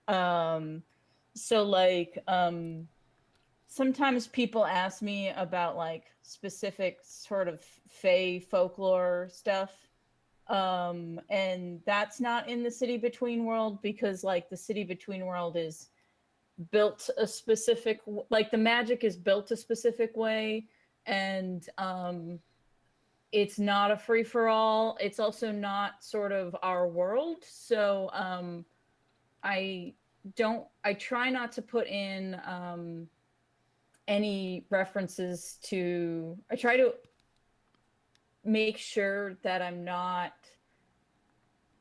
doing stuff like, oh, vampires are hurt by crosses, because there's no Jesus in the City Between world. So why would crosses have religious significance? They can get hurt by other religious symbols, but only if they're held by someone who actually believes them. But they all have to be made up religious symbols to get that point across. So no real world ones. And so it's kind of like, I went in knowing what I wanted to do with its sort of magic rules and whatnot. And that also gives me the freedom to do whatever the hell I This is want, my rather hall. than getting people going, oh, this isn't how the werewolves should work because it doesn't match Vampire the Masquerade's nonsense, which I have gotten before. Mhm. What if Aether tells us, Kel, what if someone took a cross really, really hard? I mean, it would hit them, and it would hurt, but it would not like prevent them from biting you. What if it was a really, really Y'all big? ever been going through your like Uh, your uploaded comic pages and you're just looking at them and you're like, that's terrible. No. Mm. Sack of books. I would argue that Uranus is not subtextual. They get married at the end. They are characters that happen to be gay. The story is not about them being gay. Connor does say in his dialogue that he has a husband. His husband is in the beginning of Murky Water, but they do not like, his husband isn't one of the main characters. His husband is like a side character. Um, uh, Kel, what kind of crime research did you do for the stories? None, because it's a magic crime. If you get drowned with magic water, how are they going? Like, what would I use to research that? Uh, Avatar: The Last Airbender? No, I mean, that that's wasn't the not crime question. research, though. Oh, okay. Kel, if you could craft new were animals that haven't been done, what animals would you choose? Where water bears? Yeah, let's do that. Kel, They're I so have a great. question. Kel, I have a question. Yes. If someone was a rare were rat, would they get small? No, Okay, they would just be a big rat. good to know. Because I have that the werewolves actually stay the same mass. That's determines how big a wolf they turn into. It's Good so to they're know. bigger than average wolves, because average wolves are about like 100 pounds. And so a 200-pound human turning into a 200-pound wolf Youch. would be bigger than a regular one. Yeah. Big dog. Yeah, big dog. That reminds me of, have you ever been walking on the street and be like, oh, that's a big dog? And then it gets closer and you're like, oh. Oh, it keeps getting yes. bigger. Holy shit. Oh, no. Okay, so one time when I was a kid, I saw a Great Dane from a distance, but I didn't have my glasses on because I hate wearing my glasses. And I thought it was a cow. because it was next to a person. Yeah. And it was kind of chunkier than average. So from a distance, I was like, so that's a cow, right? Uh, what if a were-human bites a normal wolf? They would just bite a wolf. It can only pass to humans. So would that work for birds too? Giant birds? Yes, it would. They wouldn't That probably would be able follow to the same fly, rule. huh? Yeah, they probably would not be able to fly. This is fucking torture. What is? What? Looking at my old fucking pages. So why did you draw them then? I don't even know, man. Stop drawing then. Then you don't have I to feel this way. should. I'm joking! No! I'll beat your Michael ass! Stop that! Yes, wolves are bigger than you probably think. There's a great picture that is a husky sitting next to a wolf. Spike? And the wolf Spike? is like almost I will twice as big stand as the outside husky. your window. No, it's just rough to look at. It's just rough. Spike? I will Yeah. stand outside your window and I know. This is a perfectly normal feeling, though. No, it's not. A lot of people have these feelings. Yeah, but this is like but you always feel like this. Get Get over it. I'm gonna beat you up. I have like 3 good pages in here. So Nunes, to go back to what if human bites a So you're Spike, if you're saying if wolf. someone came up to you with these pages and showed you, you'd be like, ugh. Pretty much. Monster. Damn, I don't want you to look at my pages. You're mean. No, yours are nice. No. Sophie is I don't- asking me, what does Go Connor away. hate to Don't look at my eat? work. Connor doesn't hate to eat anything. He is a bottomless pit that just shoves things in his mouth. What page am I on? Is this almost over? No. Spike. Sorry, I hate him. I fucking hate him. I'm sorry. It's hard to look 11 at. minutes don't and look that $20 different, till I'm Spike. at $8,000. Everyone back Kel's crowdfund. Yeah, I it just is pinned. need- It is pinned in the YouTube chat. Yes, it's easy to find. Also, Very easy. Spike, I need you to know Uh-huh. you're seeing things people can't see. I know. You're the thing hallucinating. the thing I always hold on to is when I was doing Templar Arizona and I was preparing the books for print, I would literally go back and I would like redraw entire fucking pages. I would spend 8 hours redrawing one page, and then like Matt would come home from work and I'd be really proud of myself, right? And I'd be like, "Hey, look what I did. Look what I did." And he would come over and he'd look at the page, and he would look at that page longer than people who read the comic would look at the page, because those people are looking at it for like 8 seconds. And he would go like, "Oh, nice. What'd you change?" Okay, so Sack of Books, Yep. It depends on what creature is casting the magic. So there are harder rules for creatures that aren't human, but if a human is casting magic, basically the only rule is the human has to believe it will work. So if a human has learned enough about magic and wakes up in the morning in the mirror and looks in the mirror and says, "I'm good enough, I'm smart enough, and gosh darn it, people like me," that can basically become a spell.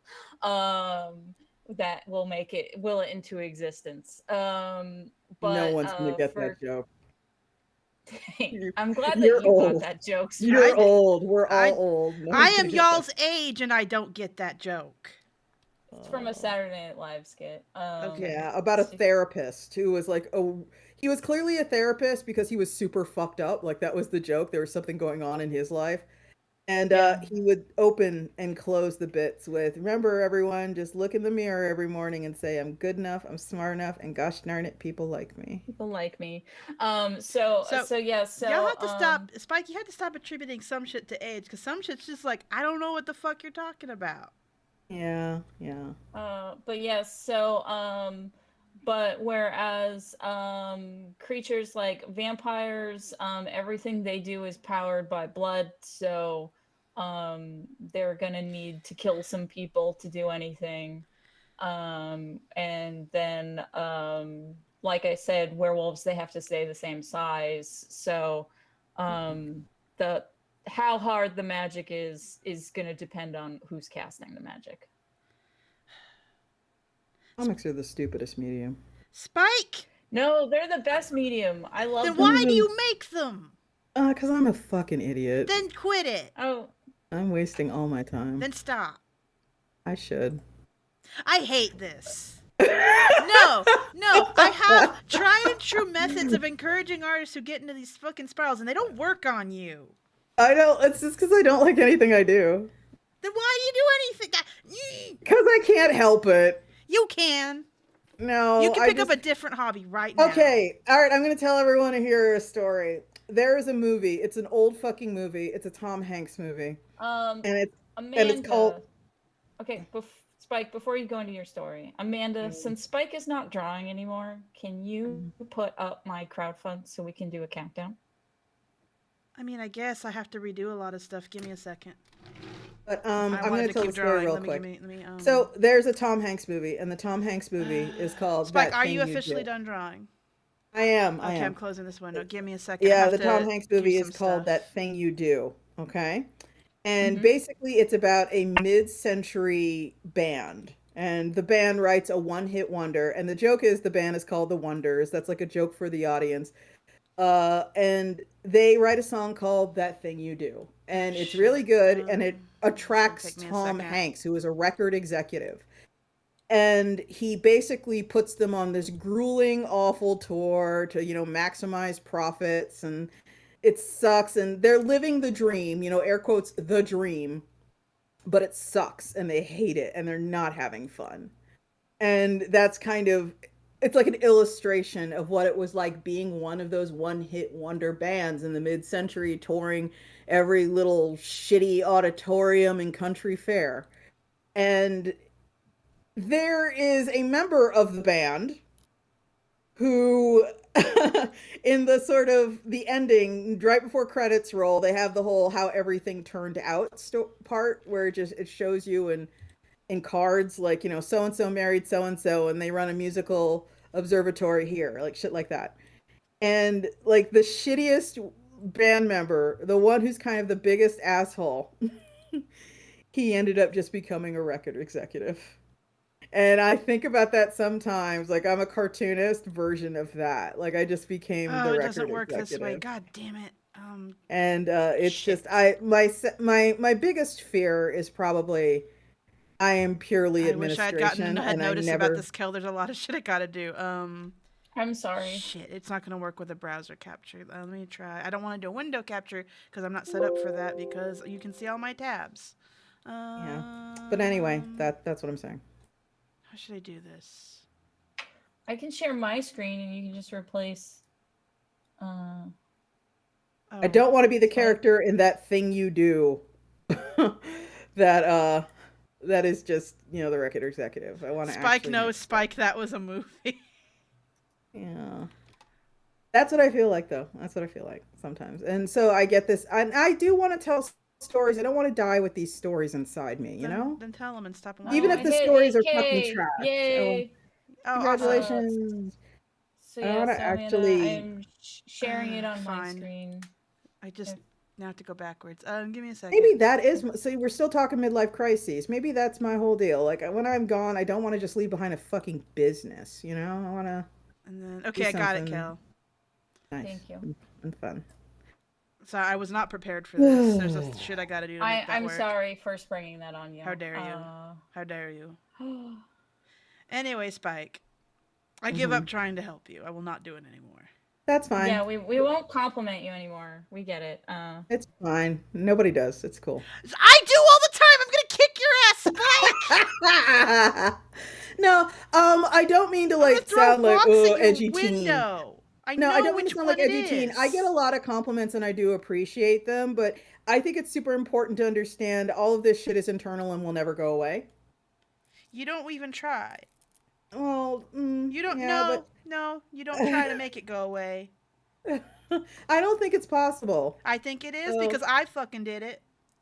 I'm going to keep making it even though I'm not thrilled with it anymore. I don't like how it looks anymore, but I think that's actually very normal for me. Like eventually gets to the point where I literally can't stand to look at early pages, which is where I'm at right now. And I'm like, oh God, that's awful. That's truly awful. But there's nothing I can really do Uh, about it, you know? but I people like should looking ask at me my more old junky questions. stuff. It's a good metric for how far I've come.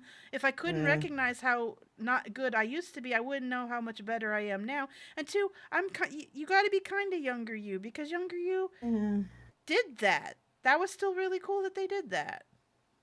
I suppose.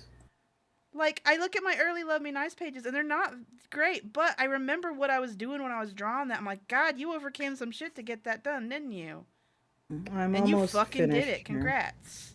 I'm on page 3, and so the pain is almost over. I'm pretty sure if I came to you with these pages, you'd have a very different commentary. No, no. Yes, These are some bad looking pages. Spike. I mean, I guess it's good they exist. And I'd rather they exist than they don't exist. And if they have to exist in this Quasimodo state, then that's just how things are. But you know, You need to try. heck. Yeah, I mean, it's better than them not existing. So, You need to try. but yeah, Kel's 2 minutes crowdfund is left. almost over. Yeah, and we hit 2 minutes 8,000, so left. hooray. Spike, do you have any questions? So tomorrow, No. I'm going to be Spike at. doesn't care about my comics. So tomorrow, I'm going to be at my day job, and I will be able to stand outside your window and yell, Spike. I think Spike died. Oh, Am I Oh, here? nope, there you are. Oh, I was saying, how can I have any questions? You've told me all about it multiple times. Oh, you were cut out when you said that. Oh, So huh. I don't know what that was. Uh-oh. yeah, that's why I was like, did Spike die? Because we couldn't hear you. Sorry. I don't know what that was. Yeah. But Discord yeah, goofing? I have, and I'm about to do it. I'm going to suggest something for people who put their comics on Pillow Fort. I'm going to do a thing that I think not enough people do, but it's kind of like the key to getting people to notice you on here. You got to reblog your shit. You got to reblog it to communities specifically.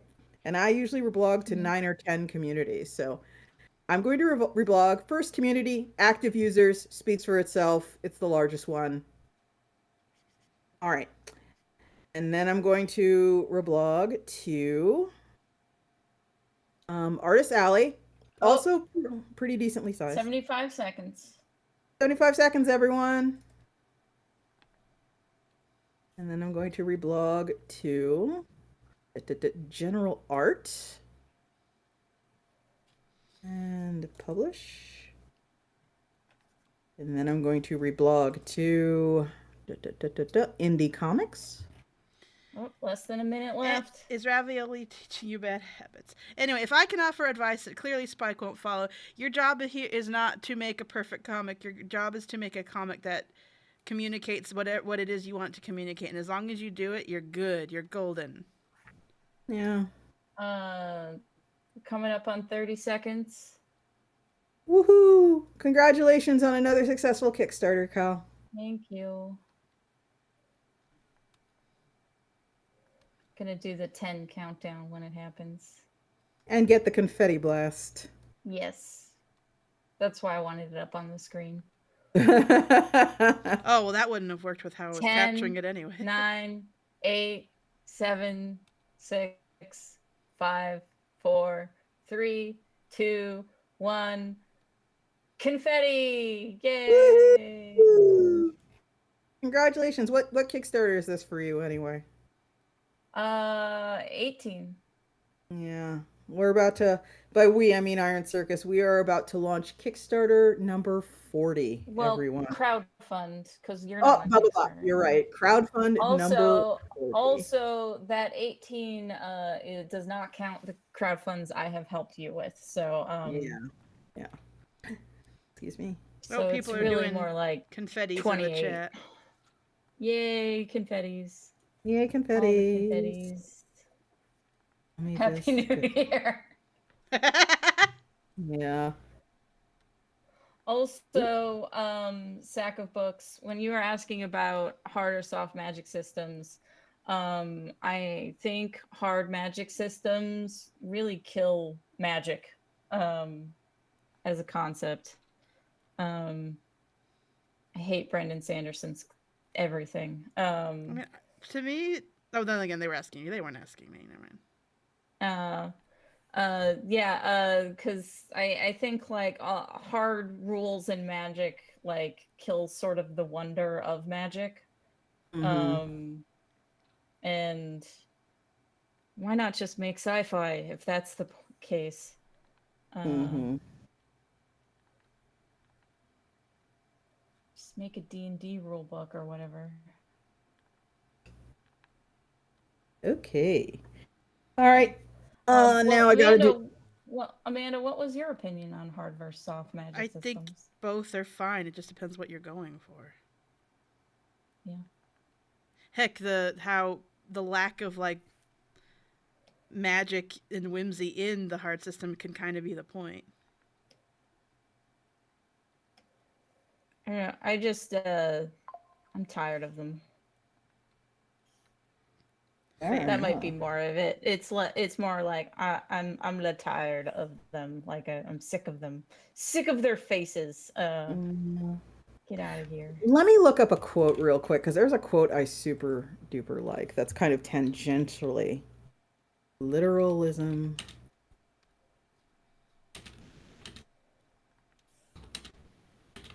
Who said this? Okay. I'm trying to figure out where this quote is originally from. I'm having a hard time. I'm finding a lot of people paraphrasing. But there's a quote out Mm-hmm. there that's basically literalism is the death of art. And while, trying to codify magic systems is not literalism, it's adjacent to literalism. It's first cousins to literalism because it's Mm-hmm. trying to, the same way an entomologist like nails a butterfly to a wax tray. It kind of feels the same way where you're trying to snatch this ephemeral, ethereal, you know, feeling out of the air and just preserve it in resin, and it's like that's not how you appreciate creativity. That's not how you appreciate that kind of thing. You don't try to make rules about it. And I'm not saying you're not allowed to enjoy your media the way however you enjoy the media, but I definitely feel something is lost when people try to be super literal about their their art. Do not read And some of part my of being super. comics. Say what? Do not read some of my comics. Well, see, the thing is, I don't think that's what you're doing with like Love Me Nice or anything, because to me, what Oh, Love Me not Nice Love Me feels like, Nice. oh, like there's this Terry Pratchett approach to things where whimsy is absolutely preserved. Because a lot of Terry Pratchett's creativity, and he would joke about, oh, it was just him being really uncreative. That's what his creativity was, where it's like they'll propose dragons breathe fire. And he'll be all like, well, how does that happen? And he will try to find a fun and entertaining explanation. Whereas I think a Mm-hmm. lot of people, when they're all like, I have to codify my magic system, they're functionally thinking of a textbook. Is Mm-hmm. there a how do dragons breathe fire for codifying a magic system? Definitely, for sure. You can make that fun and whimsical. Absolutely. That would be easy, I would argue. But I think a lot of people don't. And I think that's subtractive when it comes to the enjoyment of fiction. So it's not that it's Yeah. bad; it's that people do it bad. Yeah. Yes. And I think it's very easy to do bad. Okay. It's like, I Why don't think we there's a say that phase, part maybe I'm first? universalizing Well, my experiences a little bit, but I think there is a Uh, phase a lot of young creative people go through where they kind of they're very obsessed with the idea of making sure everything makes sense and everything hangs together, not in a storytelling beats way, but well, I have to write, the fucking Cimmerillion for my fucking world and a story bible, and I have to make sure that this makes sense because all the wars that were fought 500 years before this took place would make sure that this happens. It's like, okay, cool, that's not fun though, is it? I mean, it might That's be. I not a think good it's read I though. think it's a combination of like surface level like copying of Tolkien having all that world building, but Yeah. also really into tabletop RPGs, and Mhm. they want their world to have those hard rules like a game, and what works for a game does not always work for a story, and vice versa. Ain't that the fucking Um, truth? and there have been books where I read where I was like, this would be a lot more fun if it was a game rather than a book. Yeah. Um, an incredibly popular series right now. I read it and was like, I don't like this, but I think I would like it if it was interactive. Oh, hi Harry, Um, what's up? Oh my Hey. god. I hope you were here for my terrible take on creativity. uh, I'm gonna yeah. kick So your ass, Spike. I think like um the author knowing the rules is fine, but I just like hate when it's like, here's all of the um rules the way you would read them in a Dungeons and Dragon manual. Oh, I feel And like hate I have that. a different. I Hate think that. I grew up in really different media than y'all, so I just don't have all this baggage. yeah. I just think I like one of the things that is, it's basic Tolkien trivia is the Silmarillion was never meant for He's publication. appropriating howdy. Get him. It was never meant it's like it was never meant to be like put on the shelf in Barnes and Noble as a book. And if you've ever fucking tried to get through that thing, you know. But again, I think, and I gotta bring up, Scott McCloud's Hollow Apple into things once again, where it really feels like people, like Kel was saying, get the surface. And they're like, okay, so if you want to write a creative epic, what you have to do first is figure out the wars that went down 500 years ago. And like, no, you absolutely do fucking not. You don't. And if you try to work that into the story, And I'm not it's reading your like fucking book. I understand like wanting to figure those things out. And actually part of how I write The City Between is while writing one story, I will stumble upon a thread that is unresolved in the story that I'm currently in. And then pulling on that and maybe thinking about that in that more detail will probably inspire me to write the next story. And that's kind Yeah. of how the stories develop and how I get ideas and stuff. Like while promoting Murky Water, I was talking about like how food is ingredients are free, but cooked and fully prepared meals are not. Mm-hmm. But for a system like that to work, then that means that farmers and people's producing food probably have a lot of political power. And so because of that, I know that that's going to be a thing that Connor's husband, who's a politician, probably has to deal with on a regular basis. I fucking hate doing this. But can I read y'all the worst thing I've ever seen? First. Okay, first. No, first. Yeah. No, this is practical. I'm not derailing. We are at 10 p.m. So 2-hour Yes. mark. I'm happy to keep going because I'm in the groove drawing. I'm just I'm raising the time so y'all know. In I'm case you also gotta yes. go. happy to keep growing. I'm also happy to keep drawing. Okay. Yeah. Then Yeah. continue. Hold on, I didn't want anyone to be surprised. I just want. Okay. I would like to read a thing. Okay, so this is called Creative Gigs. This is something that was found on Craigslist, okay?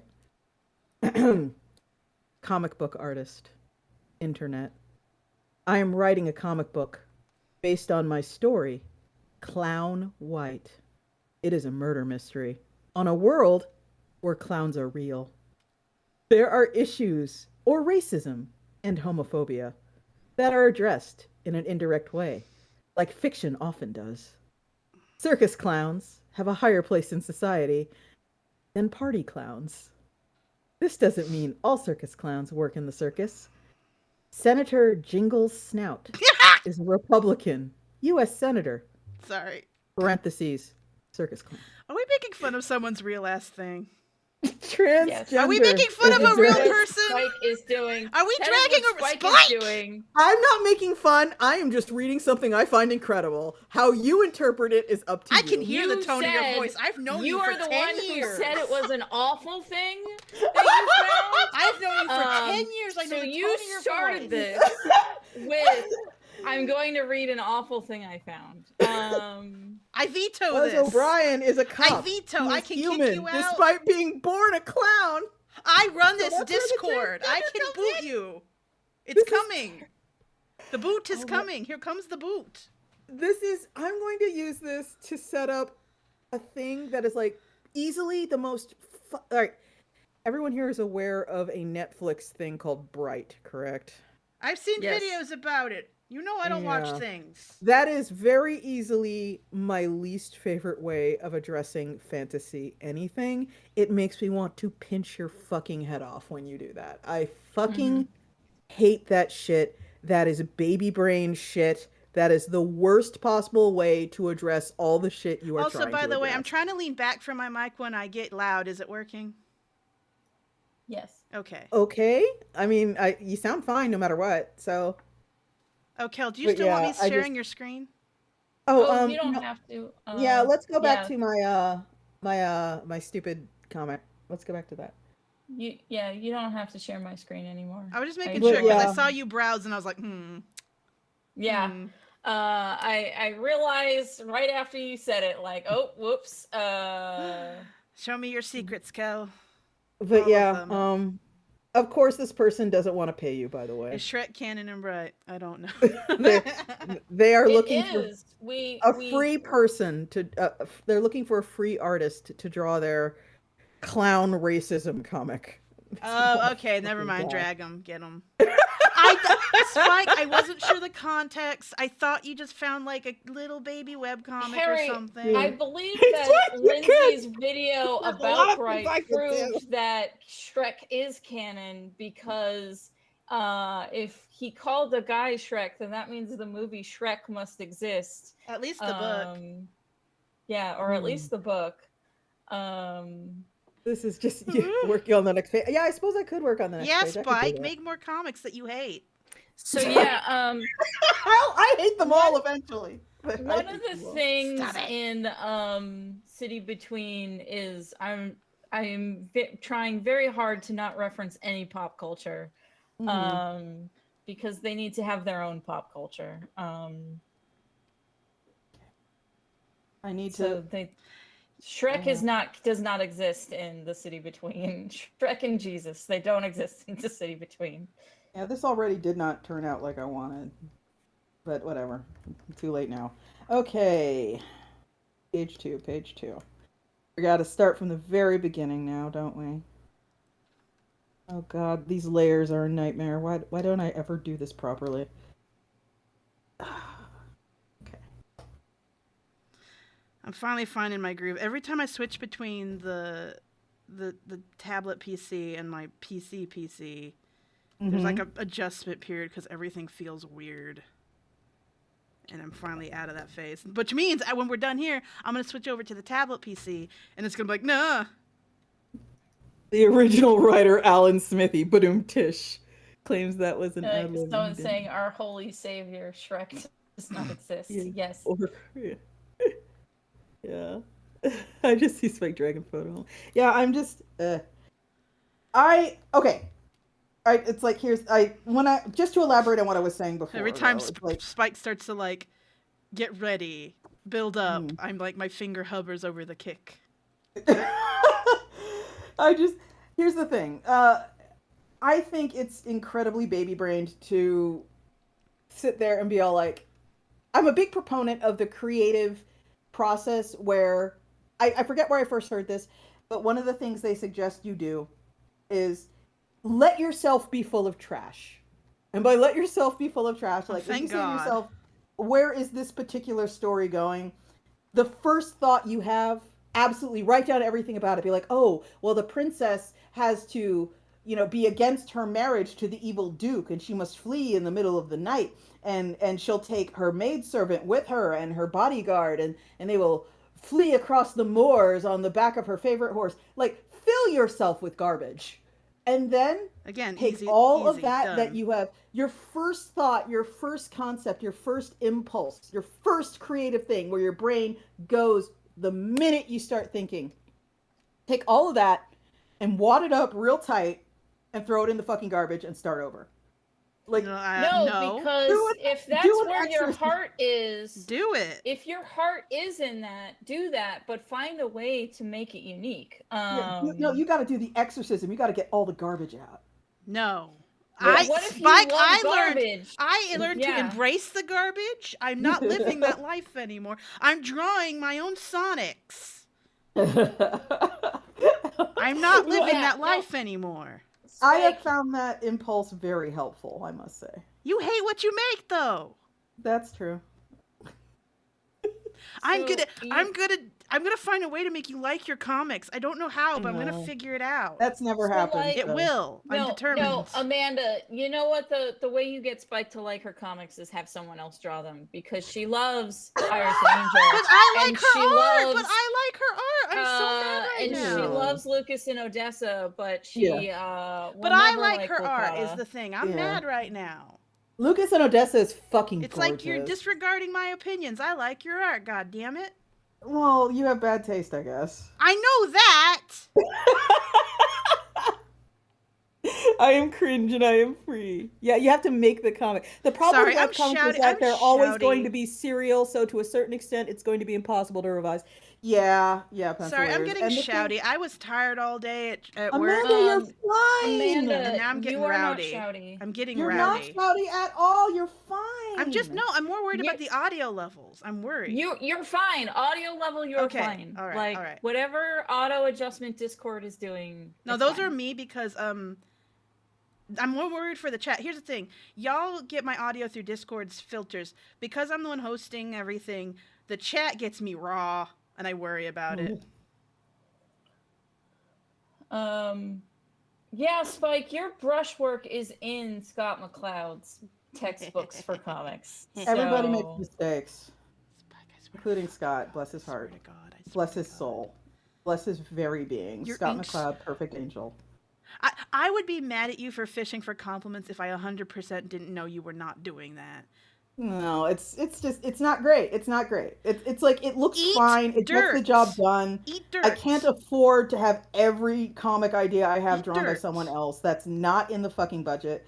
So I can do some serviceable shit. I have eyeballs. I see good shit. I'm so mad at you. Wowie zowie, I gotta read that. Okay, one. thank you. Yeah, it's too late for you. Scott McCloud said your brushwork was good. Your brushwork is good. Oh. Scott is a very nice man. Like, H-Bomb, understanding comics is where Scott McCloud says that Spike's brushwork is good. The thing I always think about when I think about Scott, though, is how everybody laughed at him when he was all like, in the future, people will pay for things that are like 99 cents on the internet. Like, people will buy things that are $1.99 on the internet. Micropayments, yep. Yeah, those things could be comics. And everyone's like, oh, okay, old man. And now everybody does it. I mean, the thing is they still actually haven't solved that problem, because payment processing fees are the majority of that 99-cent sale. So, like, while it is happening, like, the problem that people were saying micropayments does still exist. No. I want to break the 180 rule all the time so bad. It doesn't matter. The 180 rule only matters if, like, if not following it results in confusion.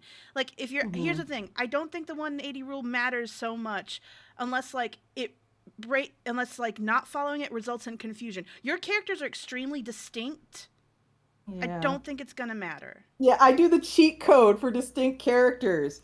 We have middle guy. We have round guy. There are so many rules that really don't matter if you have other things like. I'm tired. I went to work kind of early today. I'm kind of. Yeah, they're not animation level. I'm getting my like second wind, and it's coming through.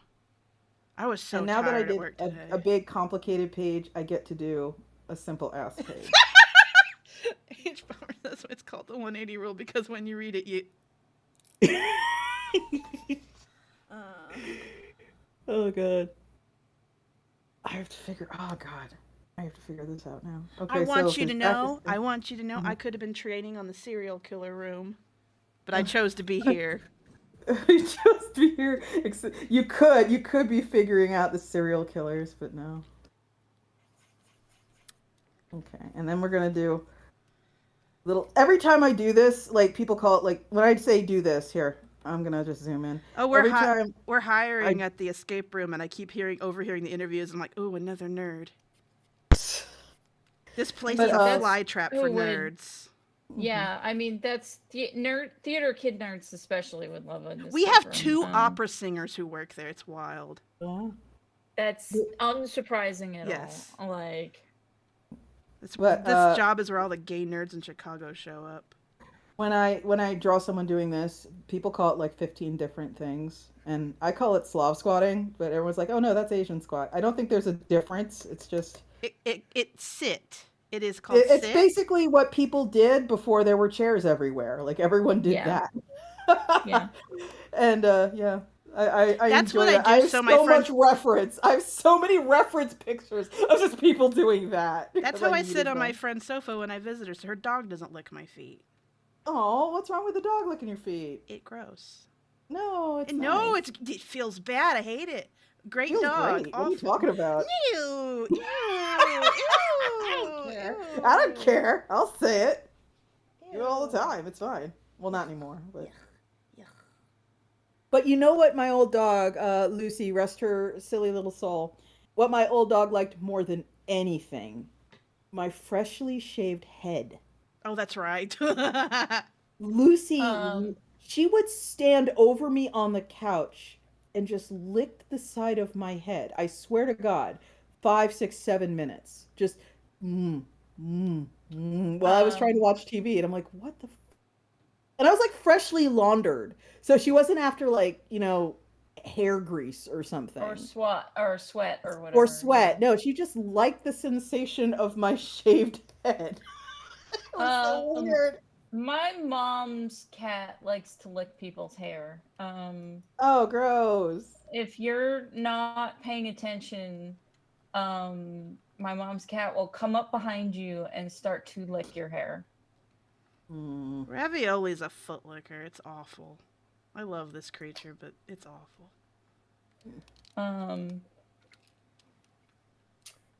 Earlier today, I was telling H Bomber Guy about paneling stuff in Matt Fraction and David Aja's Hawkeye, which is good comics, but not because of Hawkeye, but because of paneling and interesting like storytelling decisions.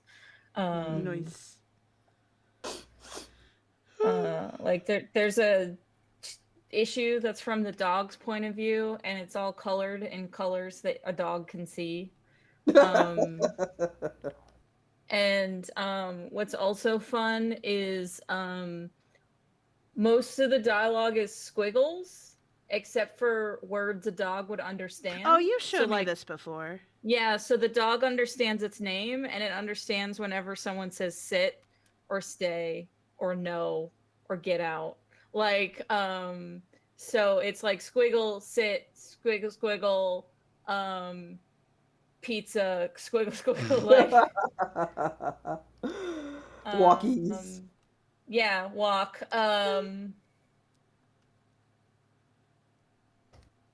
There we go. This page has been penciled. Isn't that H-Bomb gorgeous? says, I H also Bomber wants asked to you know what we about- think of Adam Warren. And I want to know what else. Adam Warren, is he the guy who did the Dirty Pair comics? He did I gotta look this Empowered. up because I get Adam Warren and another artist mixed up constantly. Let me go look this up. Yeah, it's kind of.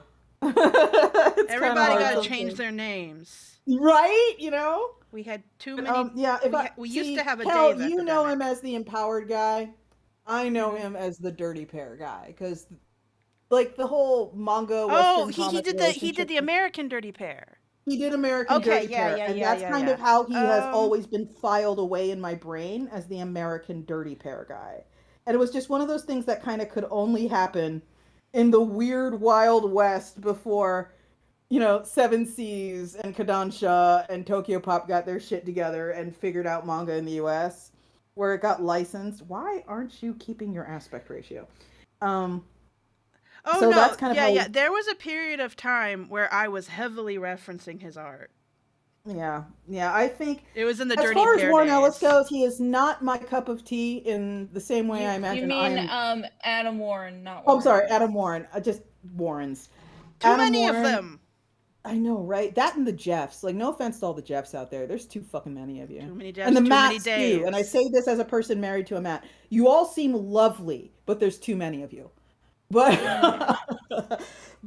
yeah, his stuff like kind of doesn't do it for me, which is fine. That doesn't mean he's not allowed to exist. Like what I've Well, thank read goodness you don't of, get to make that call.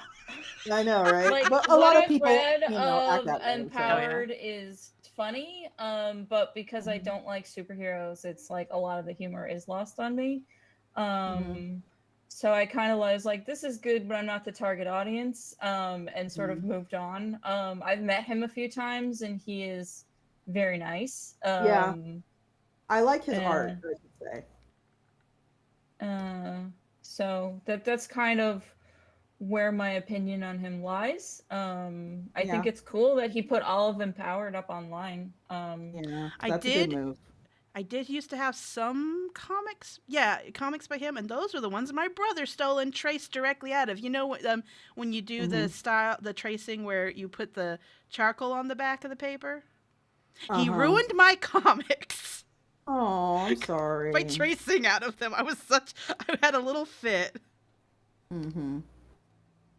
And then I was, he did it. My mom was just like, stay out of her room. It's like, that's not the problem.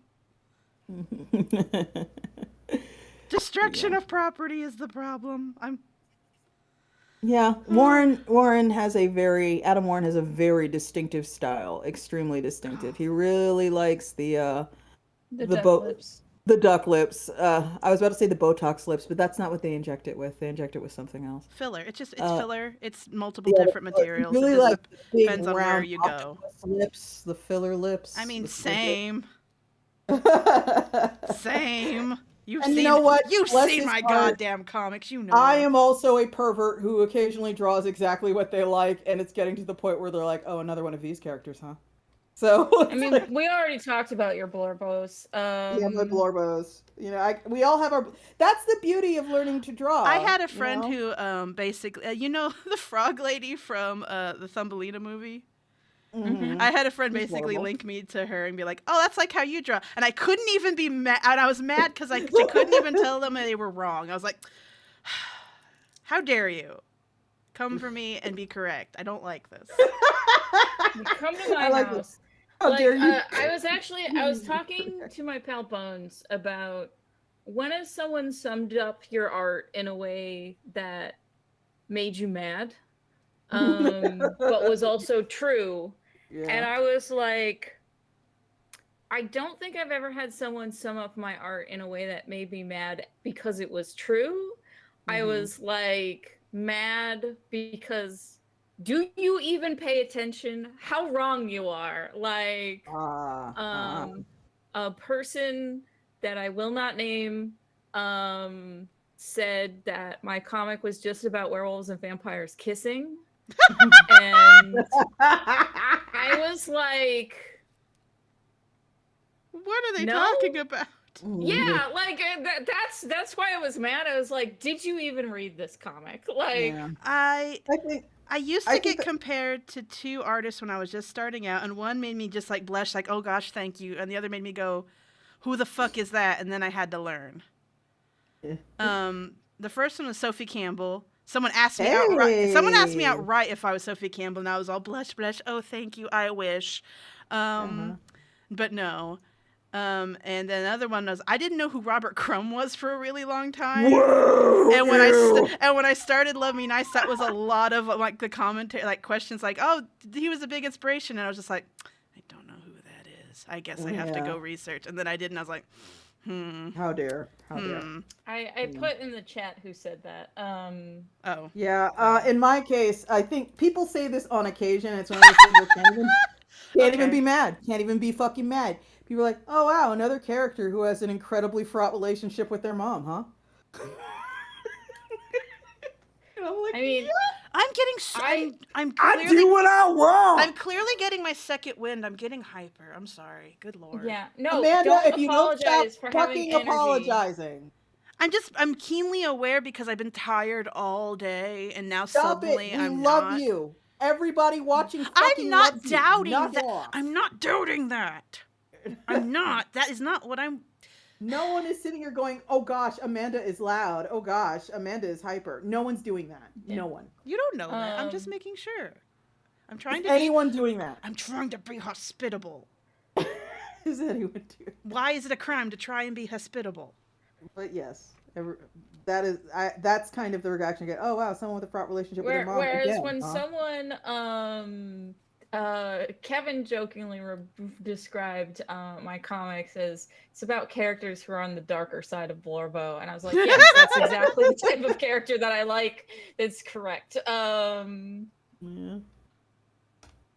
Who else is giving us Boltungan? Yes, exactly. Um, That's what I have to give to the world, like a weird, menacingly horny hyena woman. That is my fucking. That is what I will leave the world. That is my bequeathment, if that's a word. but yeah, so like I've only ever gotten mad at people describing my art when I'm like, they are clearly inaccurate, they're wrong. Yeah, they're not even reading it. Yeah. A fool has this opinion. I must. I am. By the way, I should note here. I don't script this comic. Like I know what happens. I've mentioned my creative process before, but I know what happens in each scene, and I know what needs to happen, and I just kind of wing it when I get there. So what basically needs to happen in this chapter, in this flashback, that's why the background is gray, by the way. We are in flashback town. This is how I've decided flashbacks are going to be. Um, Basically what needs to happen is they need to go into the cave. They need to get some knives, and they need to see a few things, a few mysterious things that will be put in context later, particularly with Bettany. However, each page and each dialogue balloon is also an opportunity. And this page down here, rather, this panel down here, panel 3 here, is going to be this page's opportunity, where Becky, who's kind of a piece of shit all the time and really religious, this whole bit right here is going to be taken up with word balloon, where he basically lays out what's the word I'm looking for? Religion? Their cosmology. And he's going to be talking about how, you know, when the world opens up again and people are born for the third time, you are going to be yeeted into the closest river and punished for being the piece of shit that you're being right now. And, you know, that way he gets to talk about it without me doing some obnoxious, and here is their religion thing. So, And as you know, yes. Yeah, exactly. Because I think a lot of people get fooled into thinking that's how you start a fantasy story these days with like the info dump, yeah. which is I horrible.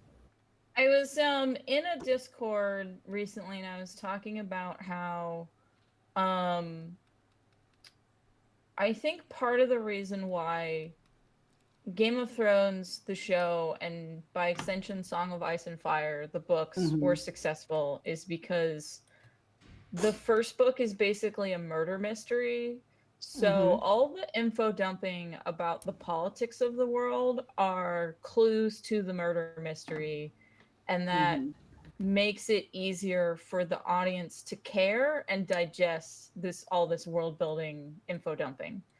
Um Rather than the like prologue, once the world was such and such and blah blah Yeah. blah. Like, The land of fire and the year of the broken cairn, and it's like no one cares. But yeah, I think that a lot of people mistake that kind of shit for gravitas, and it's not. It's mm-hmm. just boring. It's just boring. I think it can work if it's incredibly short, like using Yeah. it as gravitas. Yeah. Like I think the beginning of the Lord of the Rings movies has that info dump at the beginning, but it is incredibly short. So, And I should note, I think it works for Star Wars. Not all of them, specifically A New Hope, because when you were going into the New Hope, it was used as sort of a That's the first storytelling one, device. right?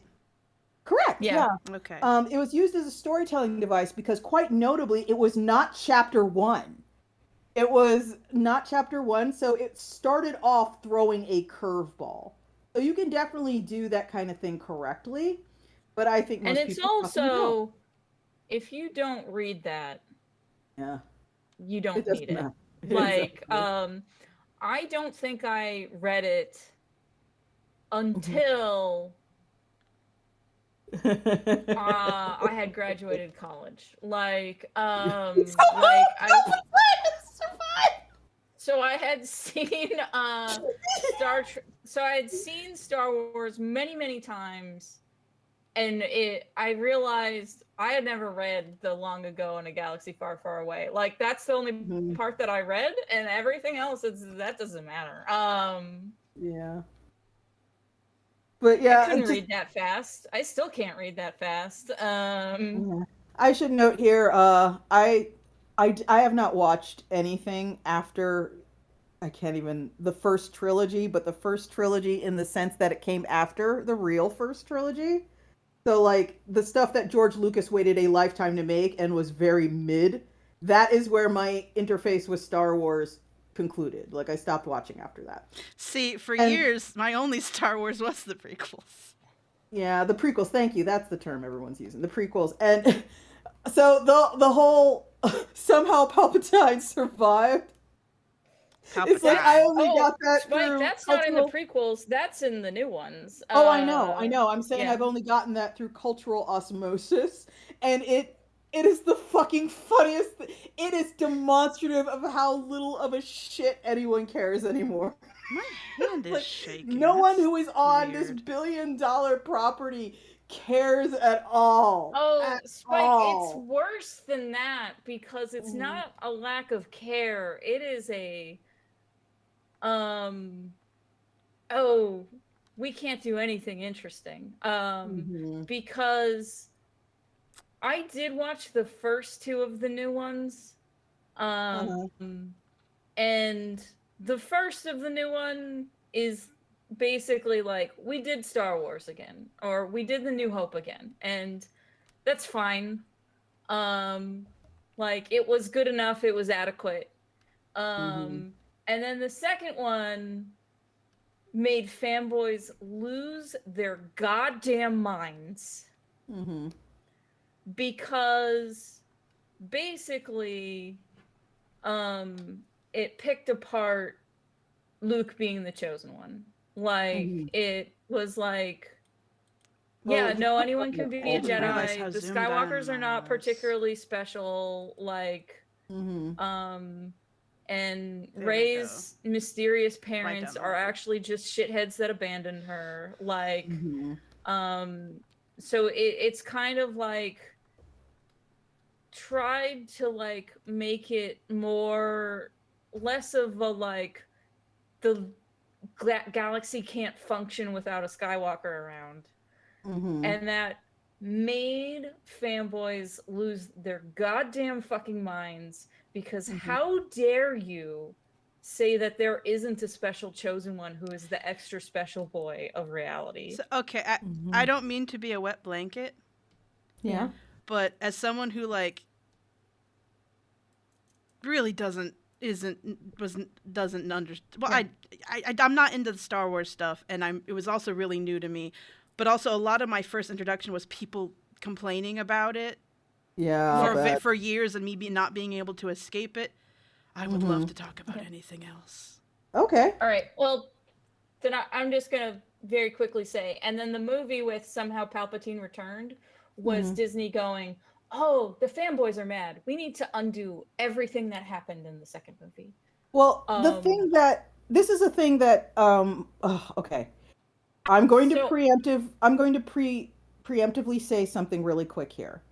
If I am about to mention a movie you personally enjoyed, this is not an attack on your right to enjoy whatever the fuck Oh, you I'm want to getting ready to enjoy, kick you. okay? I literally Are you do about to say not something bad about care Jupiter if you Ascending? super enjoyed a movie I'm about to slag off on. It's fine. It's okay. It's fine. People are allowed to have different tastes, okay? However, there is this thing that I constantly think about. mhm. And the thing that I constantly think about was really italicized, underlined, and put in bold very recently by the Beetlejuice movie. And the Beetlejuice movie did this for me because the preview we were shown, Mhm. nothing had changed. Absolutely nothing. Yes. The only thing they omitted was something they clearly had to. Because they could not just cast the pedophile. They couldn't do that. But everything else is there. They are the Oh, I same finally actors. saw that you were talking about. I finally saw it as a YouTube ad. Yeah, it's like same actors, same sets, same everything. They same fucking lines. Mhm. And it made me think about how Star Wars movies they're not even serials. Like I get serials are fine, but they insist on including the same characters from the movies 30 years ago. So it's not really a riff on anything. Well, so It's just that's more of the same. And I'm like, what are they going to do when these people fucking die? What are they going so to do? they're going to use computers to Yeah. reanimate them. And yeah, and Um, but so is this the world we're in for where we are seeing the same actors in the same so roles in 50 years ago but doing the same shit? Is that really what people want? Is it so really? so Spike, the first trilogy, I mean not the first trilogy, that the newest trilogy, I think Hmm. was them attempting to carry the torch forward. Um Hmm. and then the reaction to the second one is like, "Oh no, we can't do that." Um That's just so so fucking that is where you get the somehow Palpatine returned. It was they were funny. going to pass the torch and fanboys lost their goddamn mind. Hmm. So So they now were Star Wars is cowards. what, yes, because they Well, couldn't stick to their Hollywood is. guns. So now Star Wars is what you describe.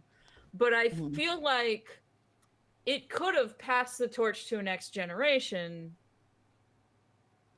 I but And mean, okay, I said. See, now I actually have things to say about Star Wars. So you mhm, say uh-huh. that, but I saw the first of the sequels before I actually saw A New Hope, Hmm. mhm. and I saw it with my family because that was just what you do. And I was like, "Oh, this is okay. This is neat." And then I saw the new A New Hope with friends finally, and I was like, "Oh, they just tried to remake it. Yes. Like And that's why I said they just tried to the remake first it." one in that trilogy was we redid the New Hope. Um and but the second one in that trilogy was like, and now we're going to pass the baton. And because by the end of the second movie, all the original cast is dead. So Hmm. they were set up to move on. Hmm. I see. I see. Okay. Okay. I get what you're saying. Yeah. Never mind. Yeah. So they're like, hey, remix of the New Hope. Now we're passing the baton. Oh wait, we can't do that. Somehow Palpatine is alive. Like, Yeah, the thing I can't emphasize enough is like, and again, I should say this, like, I'm clearly in the minority. I'm clearly in the minority in a lot of this because these movies come out and they continue to make a fucking $1 billion. So clearly people are going to go see this. But it's like I can't help but like look 10 years, 15, 20 years down the road and just be like, is this really what you want? The same like 50 people in the same movie over and over until the end of time? And I guess the answer must be yes. Like I guess I am the freak in this equation because I love what well, I loved when I was 12. I still love it because I it hit me think just at that perfect moment when my brain was ready to receive media. And I recognize that I cut the stuff I watched when I was 12 a ton of slack, and I like it more than it deserves. I get it, I obviously. think I don't Spike want to watch the shit I was watching when I was 12 for the rest of my life. I think Spike like also um you aren't as in the minority as you think, because Mm. while Star Wars coasted on here's that thing you remember for a while with all the Disney Plus series, Hmm. those have been getting progressively worse and worse ratings, except for Andor, which is the only one that doesn't have most, like, the only character that is a returning character is from Rogue One, which Hmm. is he's also not in any other movies besides Rogue One. Hmm. So it's like a tangent of a tangent, and it's actually telling a story. Um and um it is talking about like how rebellions actually form, Hmm. like, and that is, whereas the rest of them, like the Obi-Wan show got kind of shitty ratings, or like it started strong and then people like tuned out because it was just the hey, the thing you remember, and Yeah. hey, the thing you remember, and then people eventually tuned out of Mandalorian because again it was too much the thing you remember, the thing you remember. So it's like I think hey, the thing you remember works for a movie, but they're realizing is not a good long-term plan.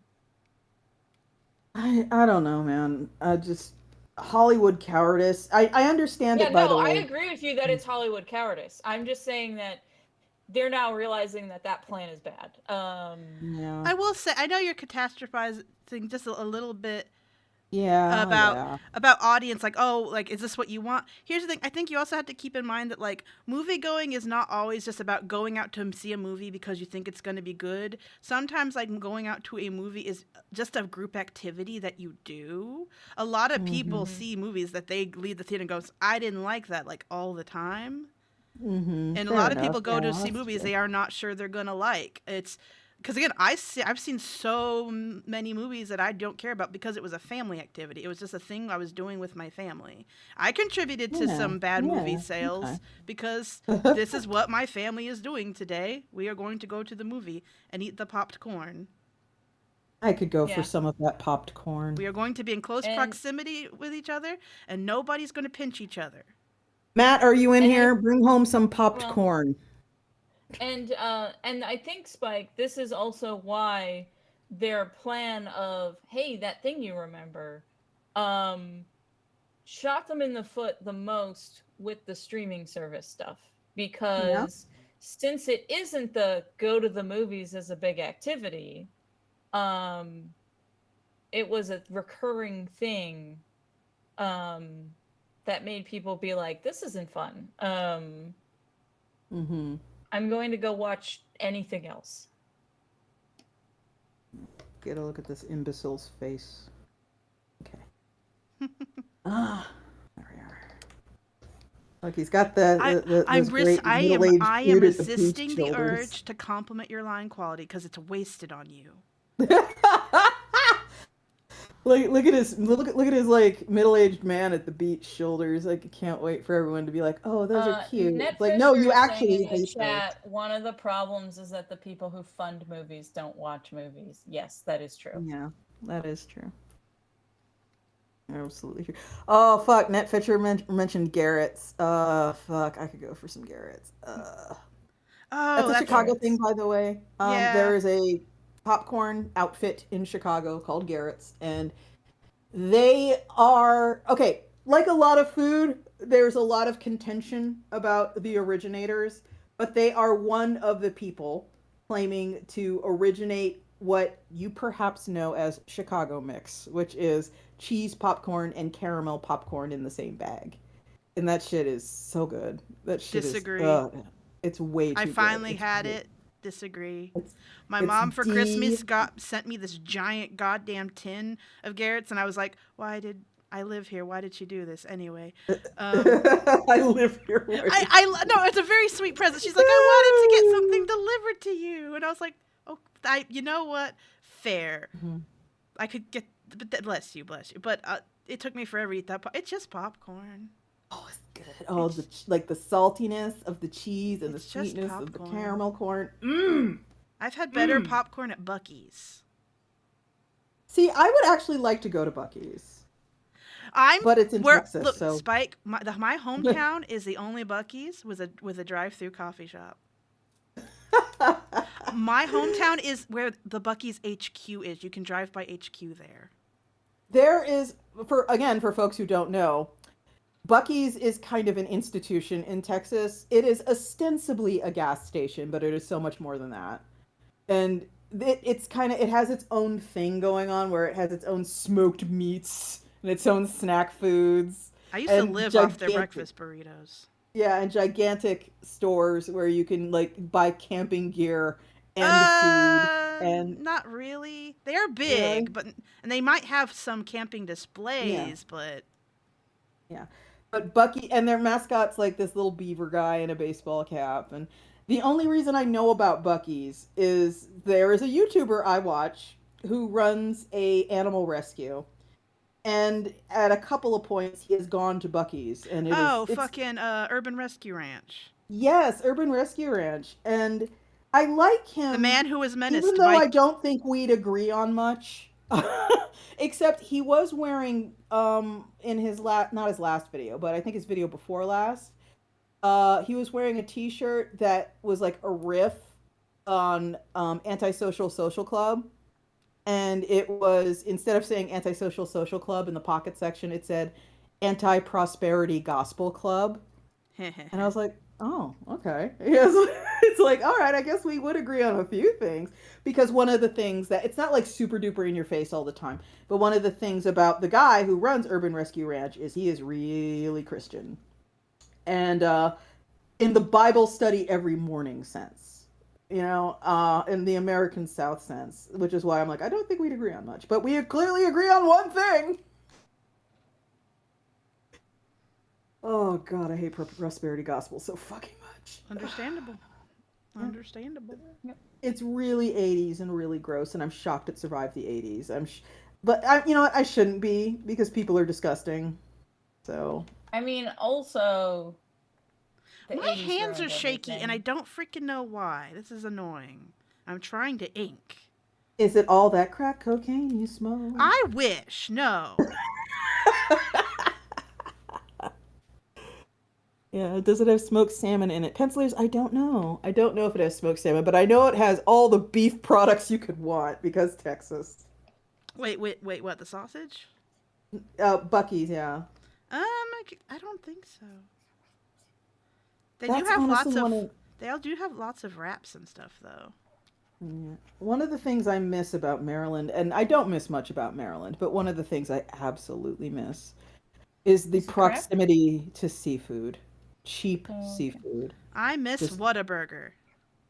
I was gonna guess crabs specifically because crabs are good. Am I hydrated? You know, that's an extremely good question. I'm just I haven't eaten. Cheap as dirt. I ate. When did I last eat? I ate at 1 p.m. It is now 10:55. Good job, Amanda. That's how you human. That's how you human. But that's not unusual. I don't eat a lot. Mm-hmm. I go all day without eating. R.I.P. Big Ounce. Yeah, nudist. Oh, Big Ounce was the Urban Rescue Ranch's basically a mascot. They're not their guinea pig. They're groundhog. Prairie dog. Not the groundhog. Thank you, prairie dog. I can't even fucking. They do the wahoos. Yeah, prairie dog.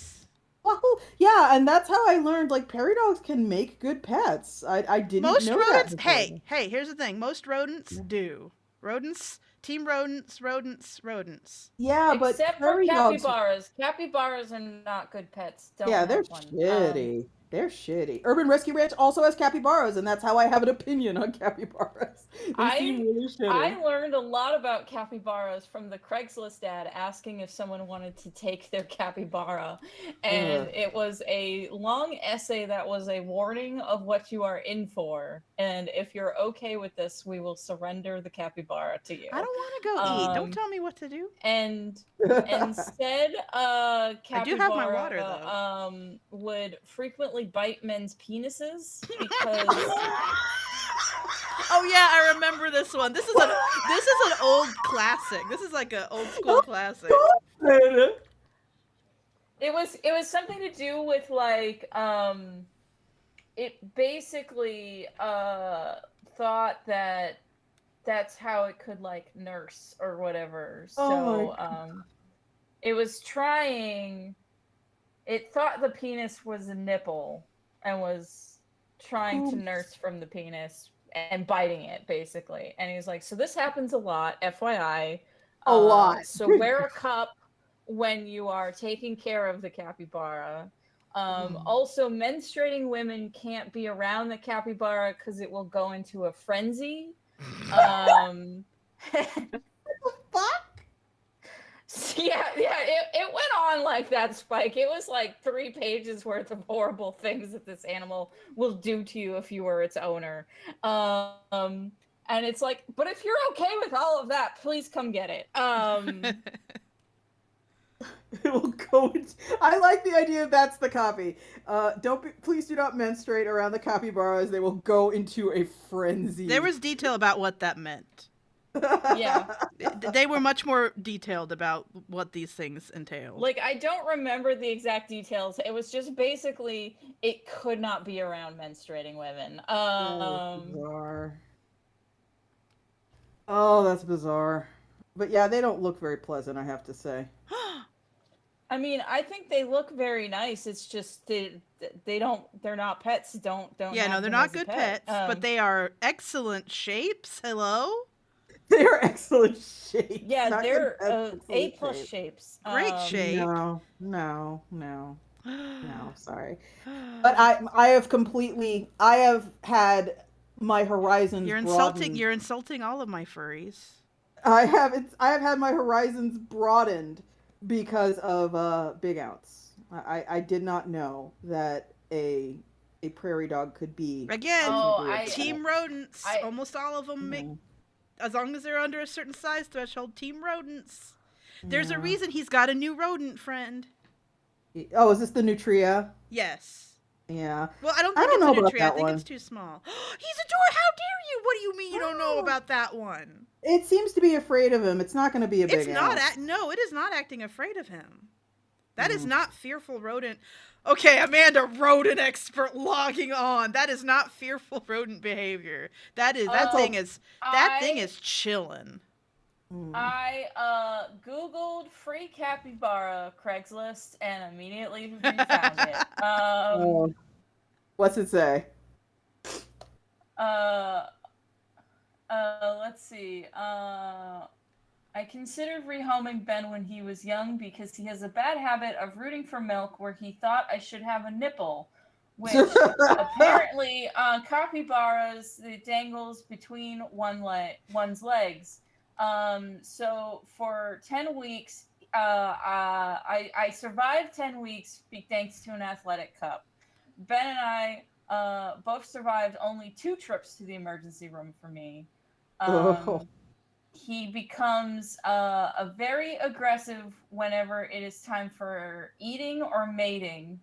And we will come back to that in a moment. You know what, Nudist? I figured you'd have the capybara hookup. Capybaras are very vocal animals and capable of a variety of adorable noises, much like its cousin the guinea pig, as well as barking like a dog when alarmed. Yep. Ben is an excellent companion / guard dog and will alert you to visitors. It will equally alert you to the fact that anyone is on the street. Yeah. And I'm trying to find out what happens when he's near menstruating. Oh, do not whistle during around the capybara. Whistling is how females let males know that they're ready for mating. Oh So God. do not whistle around the capybara. Learning new things every day. um, Look at his little angry vampire face. Holy shit. Are you enjoying your art, Spike? I am enjoying his little shitty face. I like his little shit. But I should note it here. exists because you made it, right? Yeah, a little. Huh? But Huh? I just want to just point out something here. He has some pretty curious dentition. It's because I'm gonna trick they you do into not liking have your art. they do not have teeth like we do. They have plates, kind of like marsupial lions did. They just have their teeth are very big and like you know how it's like when we have molars, we have like, oh, 1, 2, 3, 4, like that. Instead of that, they kind of have this one big plate it's that's kind of like slightly deers. pointed.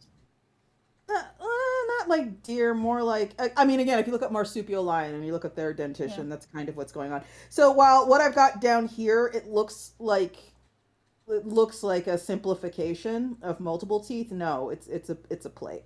They've just got plates. Why so shaky? This is so annoying. I have inking to do. But yeah. Make stuff up, everyone. It's fun. Just make stuff up. Make shit Yeah. up. Make it up. Not when you're talking to the IRS, but every other time. Just make shit up. Oh no. Oh. Shit. Fuck! No, not that time. Not that time. Don't make stuff up when you're talking to cops. In fact, just don't talk to cops. Yeah, just don't fucking talk to cops. Cops can't talk to you if you won't let them. If your first words are, I do not consent, I want my lawyer, they have to leave you alone. It's the law. Despite what Law and Order would lead you to believe. Yeah, Law and Order is bullshit. Law and Order is propaganda. Don't listen to Law and Order. Cops are not there to help you. When they tell you things will go easier if you cooperate, they mean easier for them. Don't listen to cops. They don't actually care about the truth. They have quotas to fill, and they suck.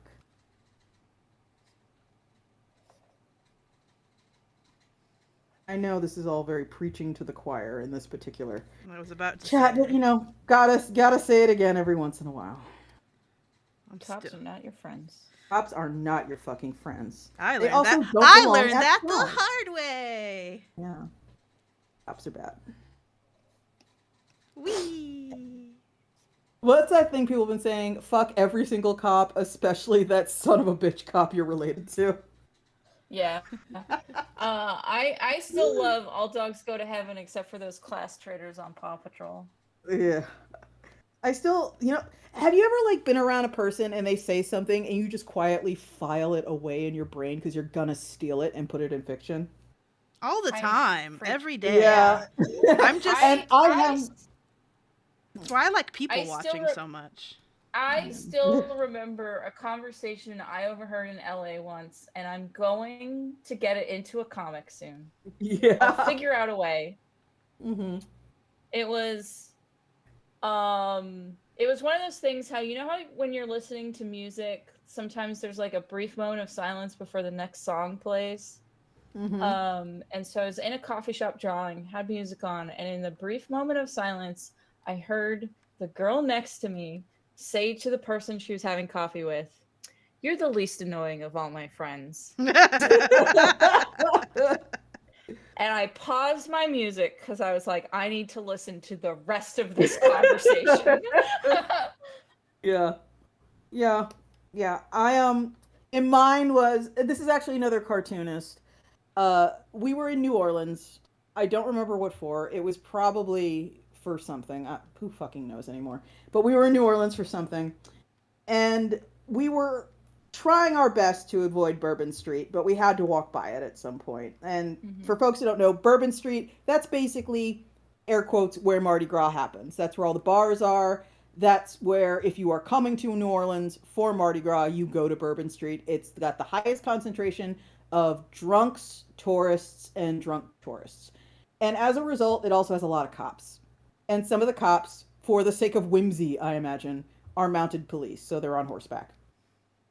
And there was this one horse there, and the cartoonist I was with at the time was slightly sloshed. even though we weren't there for that. They were slightly sloshed, and they saw the horse, and they already liked horses, so they went over to the horse and they began petting its nose, and they just said in this heartbroken, gentle voice, "Oh, I'm so sorry they make you be a cop." And I fucking loved that. And I'm like, I gotta have like and I just like, oh, I gotta steal that. I gotta fucking steal that. I don't know where it's going, but it's going somewhere. I'm so sorry they make you be a cop to an animal. Um, that is great. Ain't it?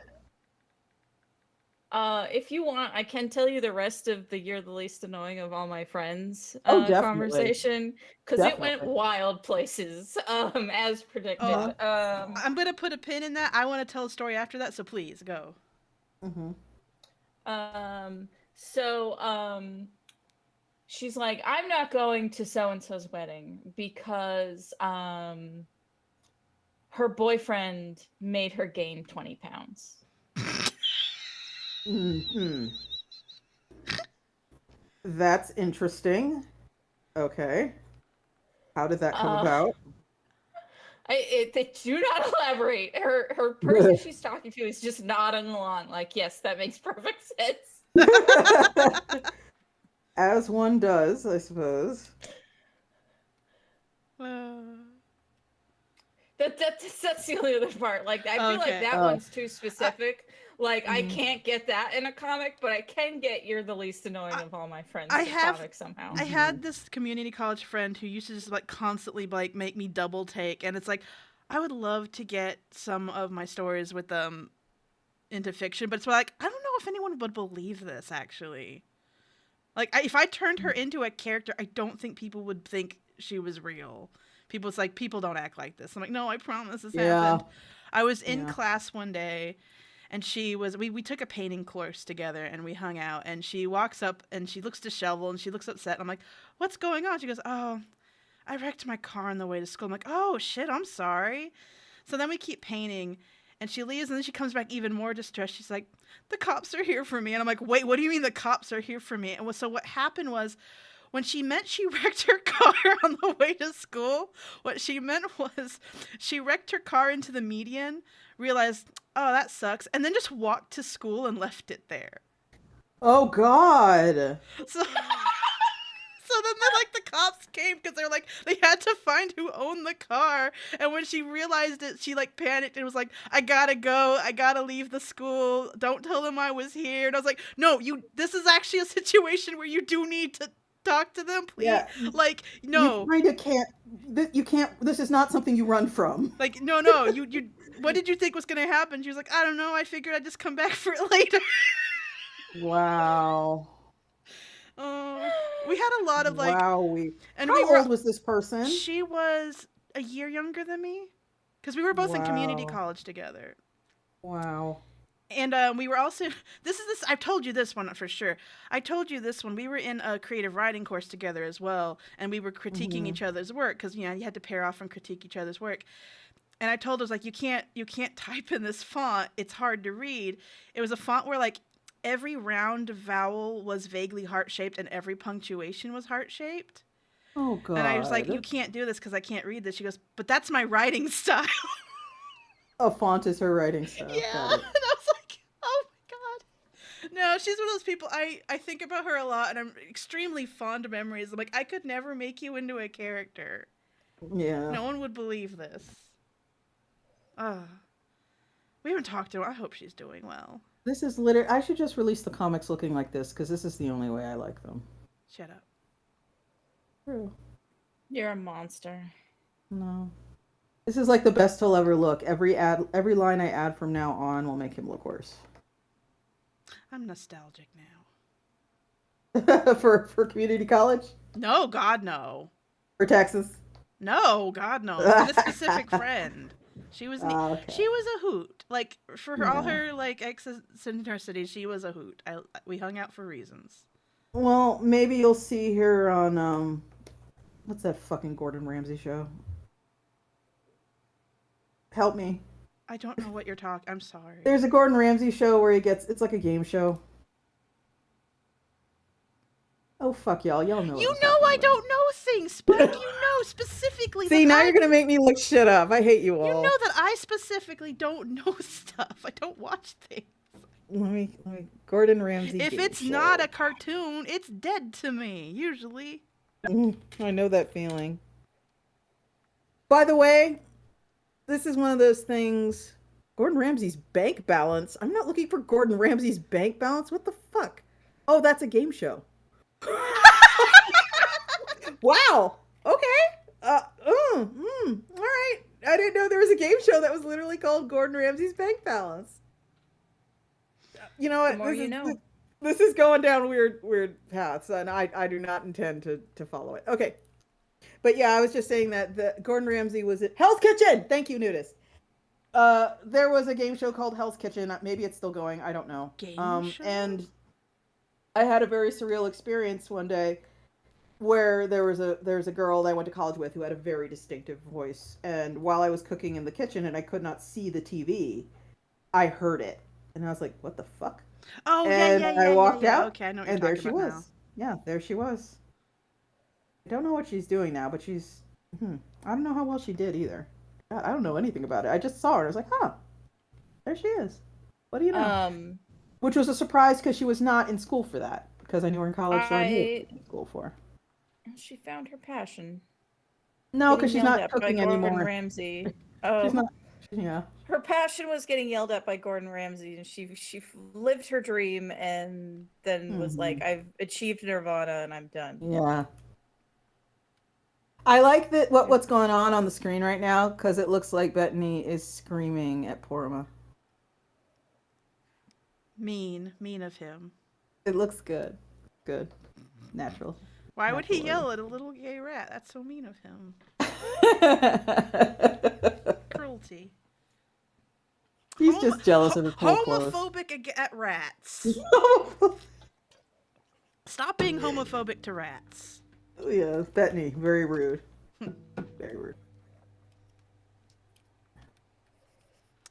Ears need to be thicker. Every time I draw a new page, I'm like, this looks nice, and then fucking month later, I'm like, I hate it. Yeah. Because you're a monster. I'm like Alex Toth.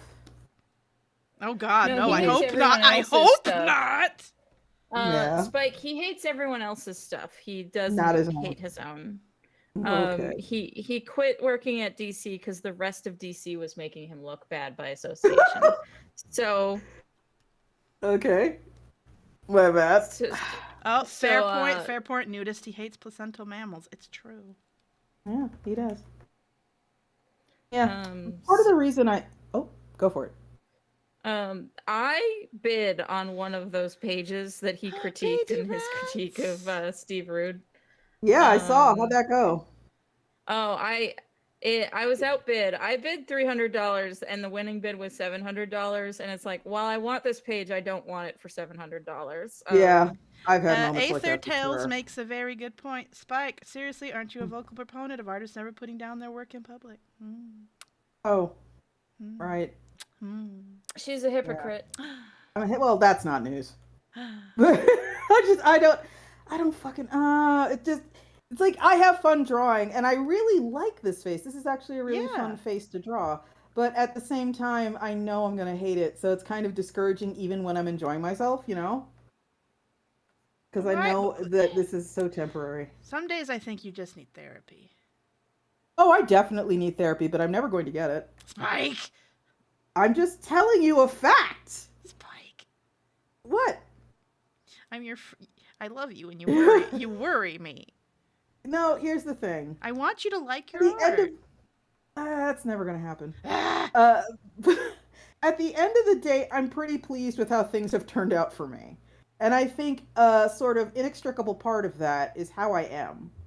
And I don't necessarily want to change how I am. Because if I change how I am, there's a chance that will change how I interface in the world in a way that will disadvantage me. And I don't want that. So if that somehow sounds neurotic. Well, maybe. But somehow, you know, the way I am has made me become the way I am. And I like how things are going. Okay. Okay, you know what? Fine. I I just want you Yeah, to I like am. your art. God damn it! Yeah, I am. I do like Bettany's face there. I think he's awful cute. And you did that. You did that with your hand magic. I think he's a little too cute right here. But the thing is, I like it, so it's staying. Spike, Yeah. what you gotta do is you gotta look in the mirror and tell yourself, I'm good So enough, I'm I'm good smart enough. enough, and gosh darn it, people like me. I never did watch Stuart. That's his name. Stuart. The character's name No, is Stuart. no, that's not. Stewart is a Mad TV I thought it character. was Stuart Saves His Family was the name of the movie that was based on that. Am I wrong about that? Uh, I mean, I I could be. don't. I mean, I'm I've not. never heard of that movie, so Yeah. I am grandma, so it's entirely possible this is all made up in my head. I'm googling it. Yes, Wait, Stuart okay, saves his family. okay. We've discussed this before, but I forget which was the skit show that had the like Terminator robot cat. Terminator robot One of cat. them That sounds like did. some Okay, robot chicken so shit. both Mad TV and Saturday Night Live had a character named Stewart. Oh, well, there we go. So, we are both correct. Hmm. Yeah, they were both named Oh Stewart. shit! You know what this is making me think of? So I don't recommend this. I'm going to preface this with I don't recommend anybody do what I do. It's a bad idea. It's bad for your soul. It's bad for your heart. But I have accidentally fallen into sort of like the comedian scene lately, like professional comedians, and I have never met a more paranoid and hateful group of people. It's amazing to me how much all these people hate each other and themselves. It's kind of crazy. These people who are professionally funny, like they are boiling with self-loathing and hatred for themselves and everyone else. And That's because comedy's their coping mechanism. yeah, and there is this one dude. If anyone knows even slightly who I'm talking about, they'll know who this is immediately. So there's this one guy who was on Mad TV, which is where this is coming from, by the way. He was on Mad TV, and he hated every second on Mad TV because he is an ethnic minority. So he got all of the very '90s ethnic minority roles. I'm sure we can all use our imagination. And he is on a lot of podcasts now, and all he seems talked about this. He thinks that black men have to cross dress, right? No, this is a totally different one. Oh so boy, okay. another one, a new one. No, this guy is he's on a podcast. He was on the podcast for a while with his girlfriend. And a thing that would happen on the podcast fairly infrequently if she would talk about all of the children of his she had aborted, like she thought it was super funny, right in front of him. And he clearly didn't agree. And it's fucking wild to just like hear him just like, huh, yeah. Well, she's like going on about it while he's right there. And for a girlfriend, she really doesn't seem to give a shit about how he feels about anything. And this is also reflected in his sort of how he interfaces with other comedians, in that he will literally allow them to beat him up and not call the cops on anyone. Needless to say, he's like my favorite guy. And I should have known. I like him. And he's just this weird punching bag of a dude. And it's Spike's this seems to be his type. entire thing, his entire oeuvre is just being this little victim. And I'm just like, wow. This is Spike's established favorite Blurbo variant. He's my Blorbo. He is my Blorbo made flesh. We have a documented history of this. Yeah, his sort of like what's the word I'm looking for? His arch nemesis, I guess is a safe way to put it, is this one dude who clearly was born like maybe 40 years too late, because he really, really, really wants to be Howard Stern, and the world doesn't want Howard Stern anymore.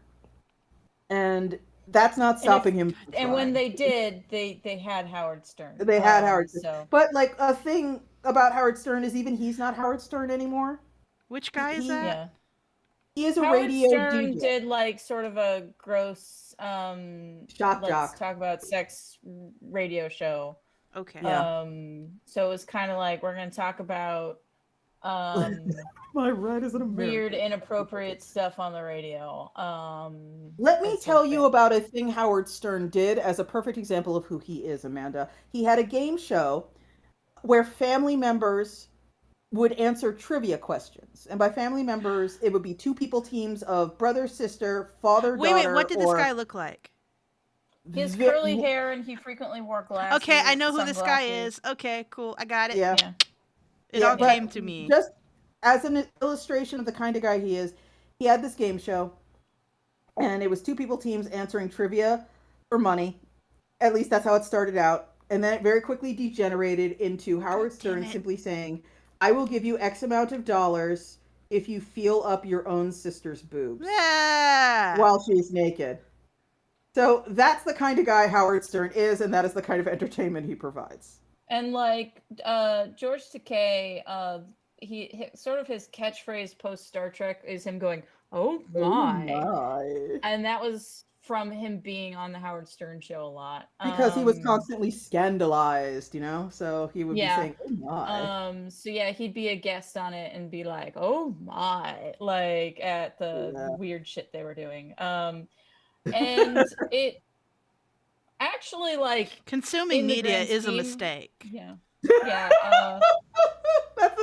It's too bad Kel's Kickstarter is ending today or ended today because that would be an amazing title for this episode. Consuming media is a mistake. I was watching a video about George Takei, and it's like in the grand scheme of Yeah. things, it's good that he went on the Howard Stern show so much.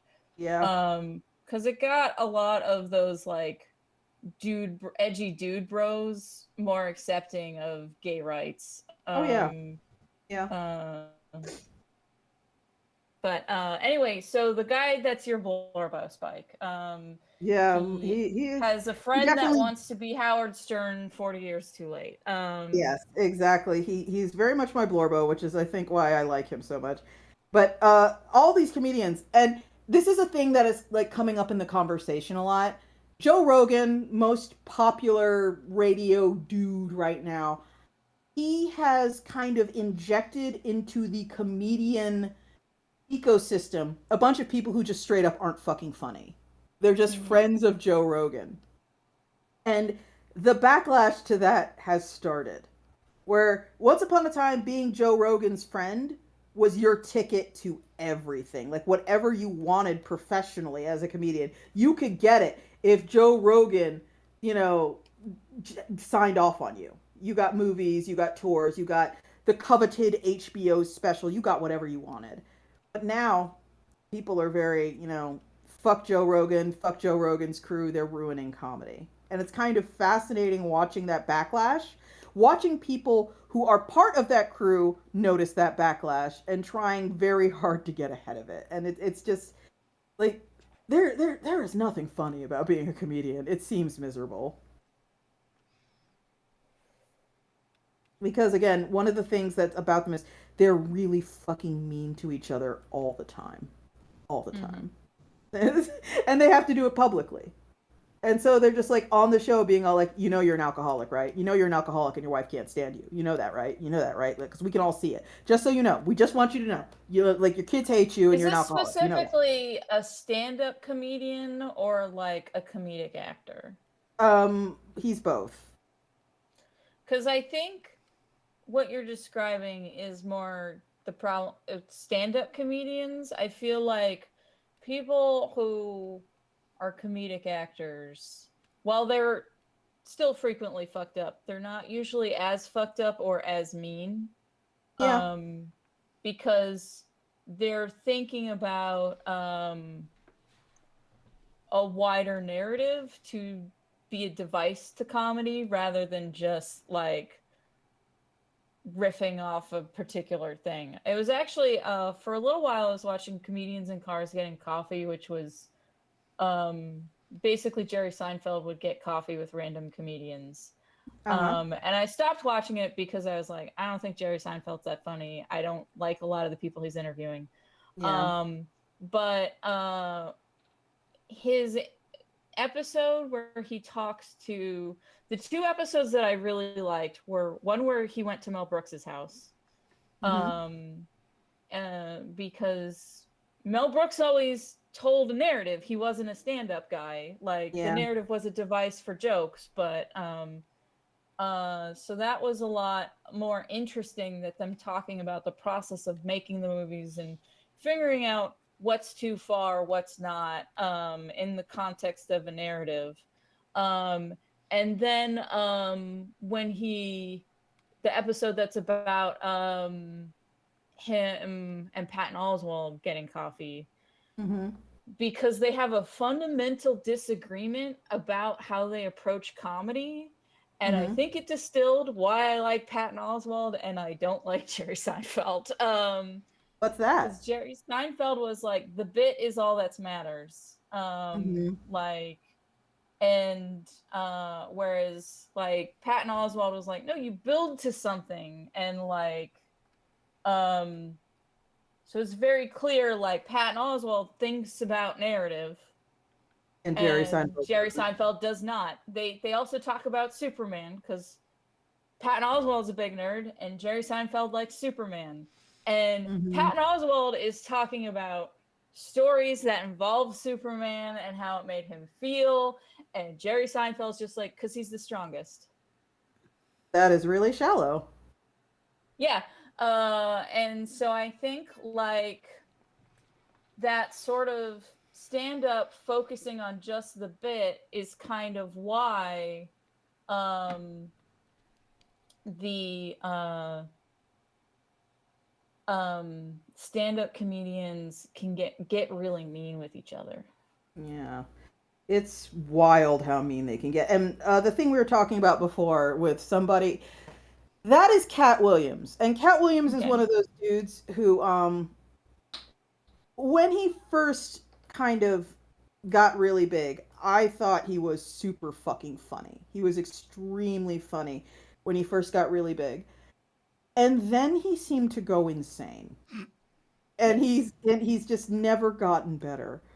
And every time he has anything to say now, he seems just a little tiny bit more insane. And part of what that is he recently said something where he feels there is this unspoken cult like adherence in Hollywood to this obsession with getting black men to cross dress. Yeah, we Otherwise, talked about yeah, this a few episodes ago. yeah, Yeah. careers will not advance. And it is really weird, but also weird is how seriously everyone seems to take it. So it's a weird one, and yeah, I don't know about Cat Williams anymore, man. He's got a very Dave Chappelle vibe to him, where he seemed to go insane and never get better, and I don't know what it is about him, but that just seems to happen to comedians sometimes.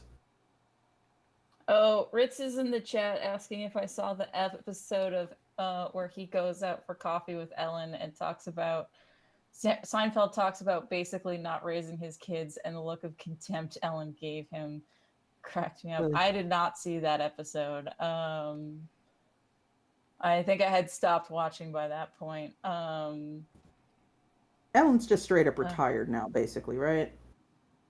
no, she still has her talk show, I think. She does. I thought she quit that when everyone's like she's super mean. I have no idea. I don't remember. I don't keep up with Ellen. Yeah, this is What do you not. think of his hairy shoulders? They're good. I I like like your it. inking. I like that he's fluffy. He's giving middle aged uncle at the beach energy is what I'm trying to do. I like that he's fluffy. He is not fluffy. He's Wait, definitely he not looks Your fluffy. fluffy. Keebler elves. Well, I mean, he looks. No. You've done very fluffy inks. He looks fluffy. Ugh. He is not pleasant to the touch. He is not a kitten. Fluffy is not. It's harsh man hair. Fluffy It's is not testosterone always hair. pleasant to the touch. Yeah. It's testosterone hair. It's all harsh and stuff. But yeah, that's why it's like part of the reason I want to do this. Oh, I is like get it. it's You're just- trying. You're. I see what you're doing. You're trying to subject me to your fetishes again. Part of the reason I'm doing this though is like this is going to read to, our normal human eyes is gonna read as like, yeah, okay, grown ass fucking man. Covered in hair. That's a part of being a grown ass fucking man, getting hair where you don't want it. And so it's gonna be weird later on when he is socially treated as a child. Because that's what they're Chad is enjoying his scruff. Oh. Oh shit. Oh shit! My alarm! My alarm has gone off, everyone. Do you know what that means? That means Therapy? No. It means it's time to do Duolingo. I gave up on Duolingo. Well, I'm sorry you're a quitter. No, it's really bad at teaching you. I hate it. I think my internet's breaking up. We're both roboting. I don't hear any robot. Oh, that's right. You hear us. Oh, sorry. Yeah, no, Duolingo, like... Now so I I can't know... hear you. Uh-oh. Well, we can hear you fine, but... We're going to do word match really quick.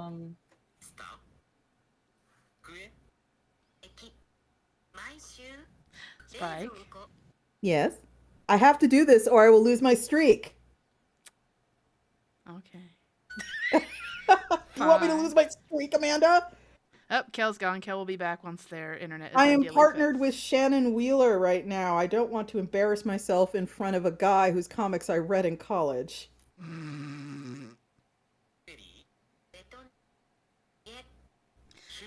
I mean, you could Now, this is a hard one. You could also This is a hard one, everyone.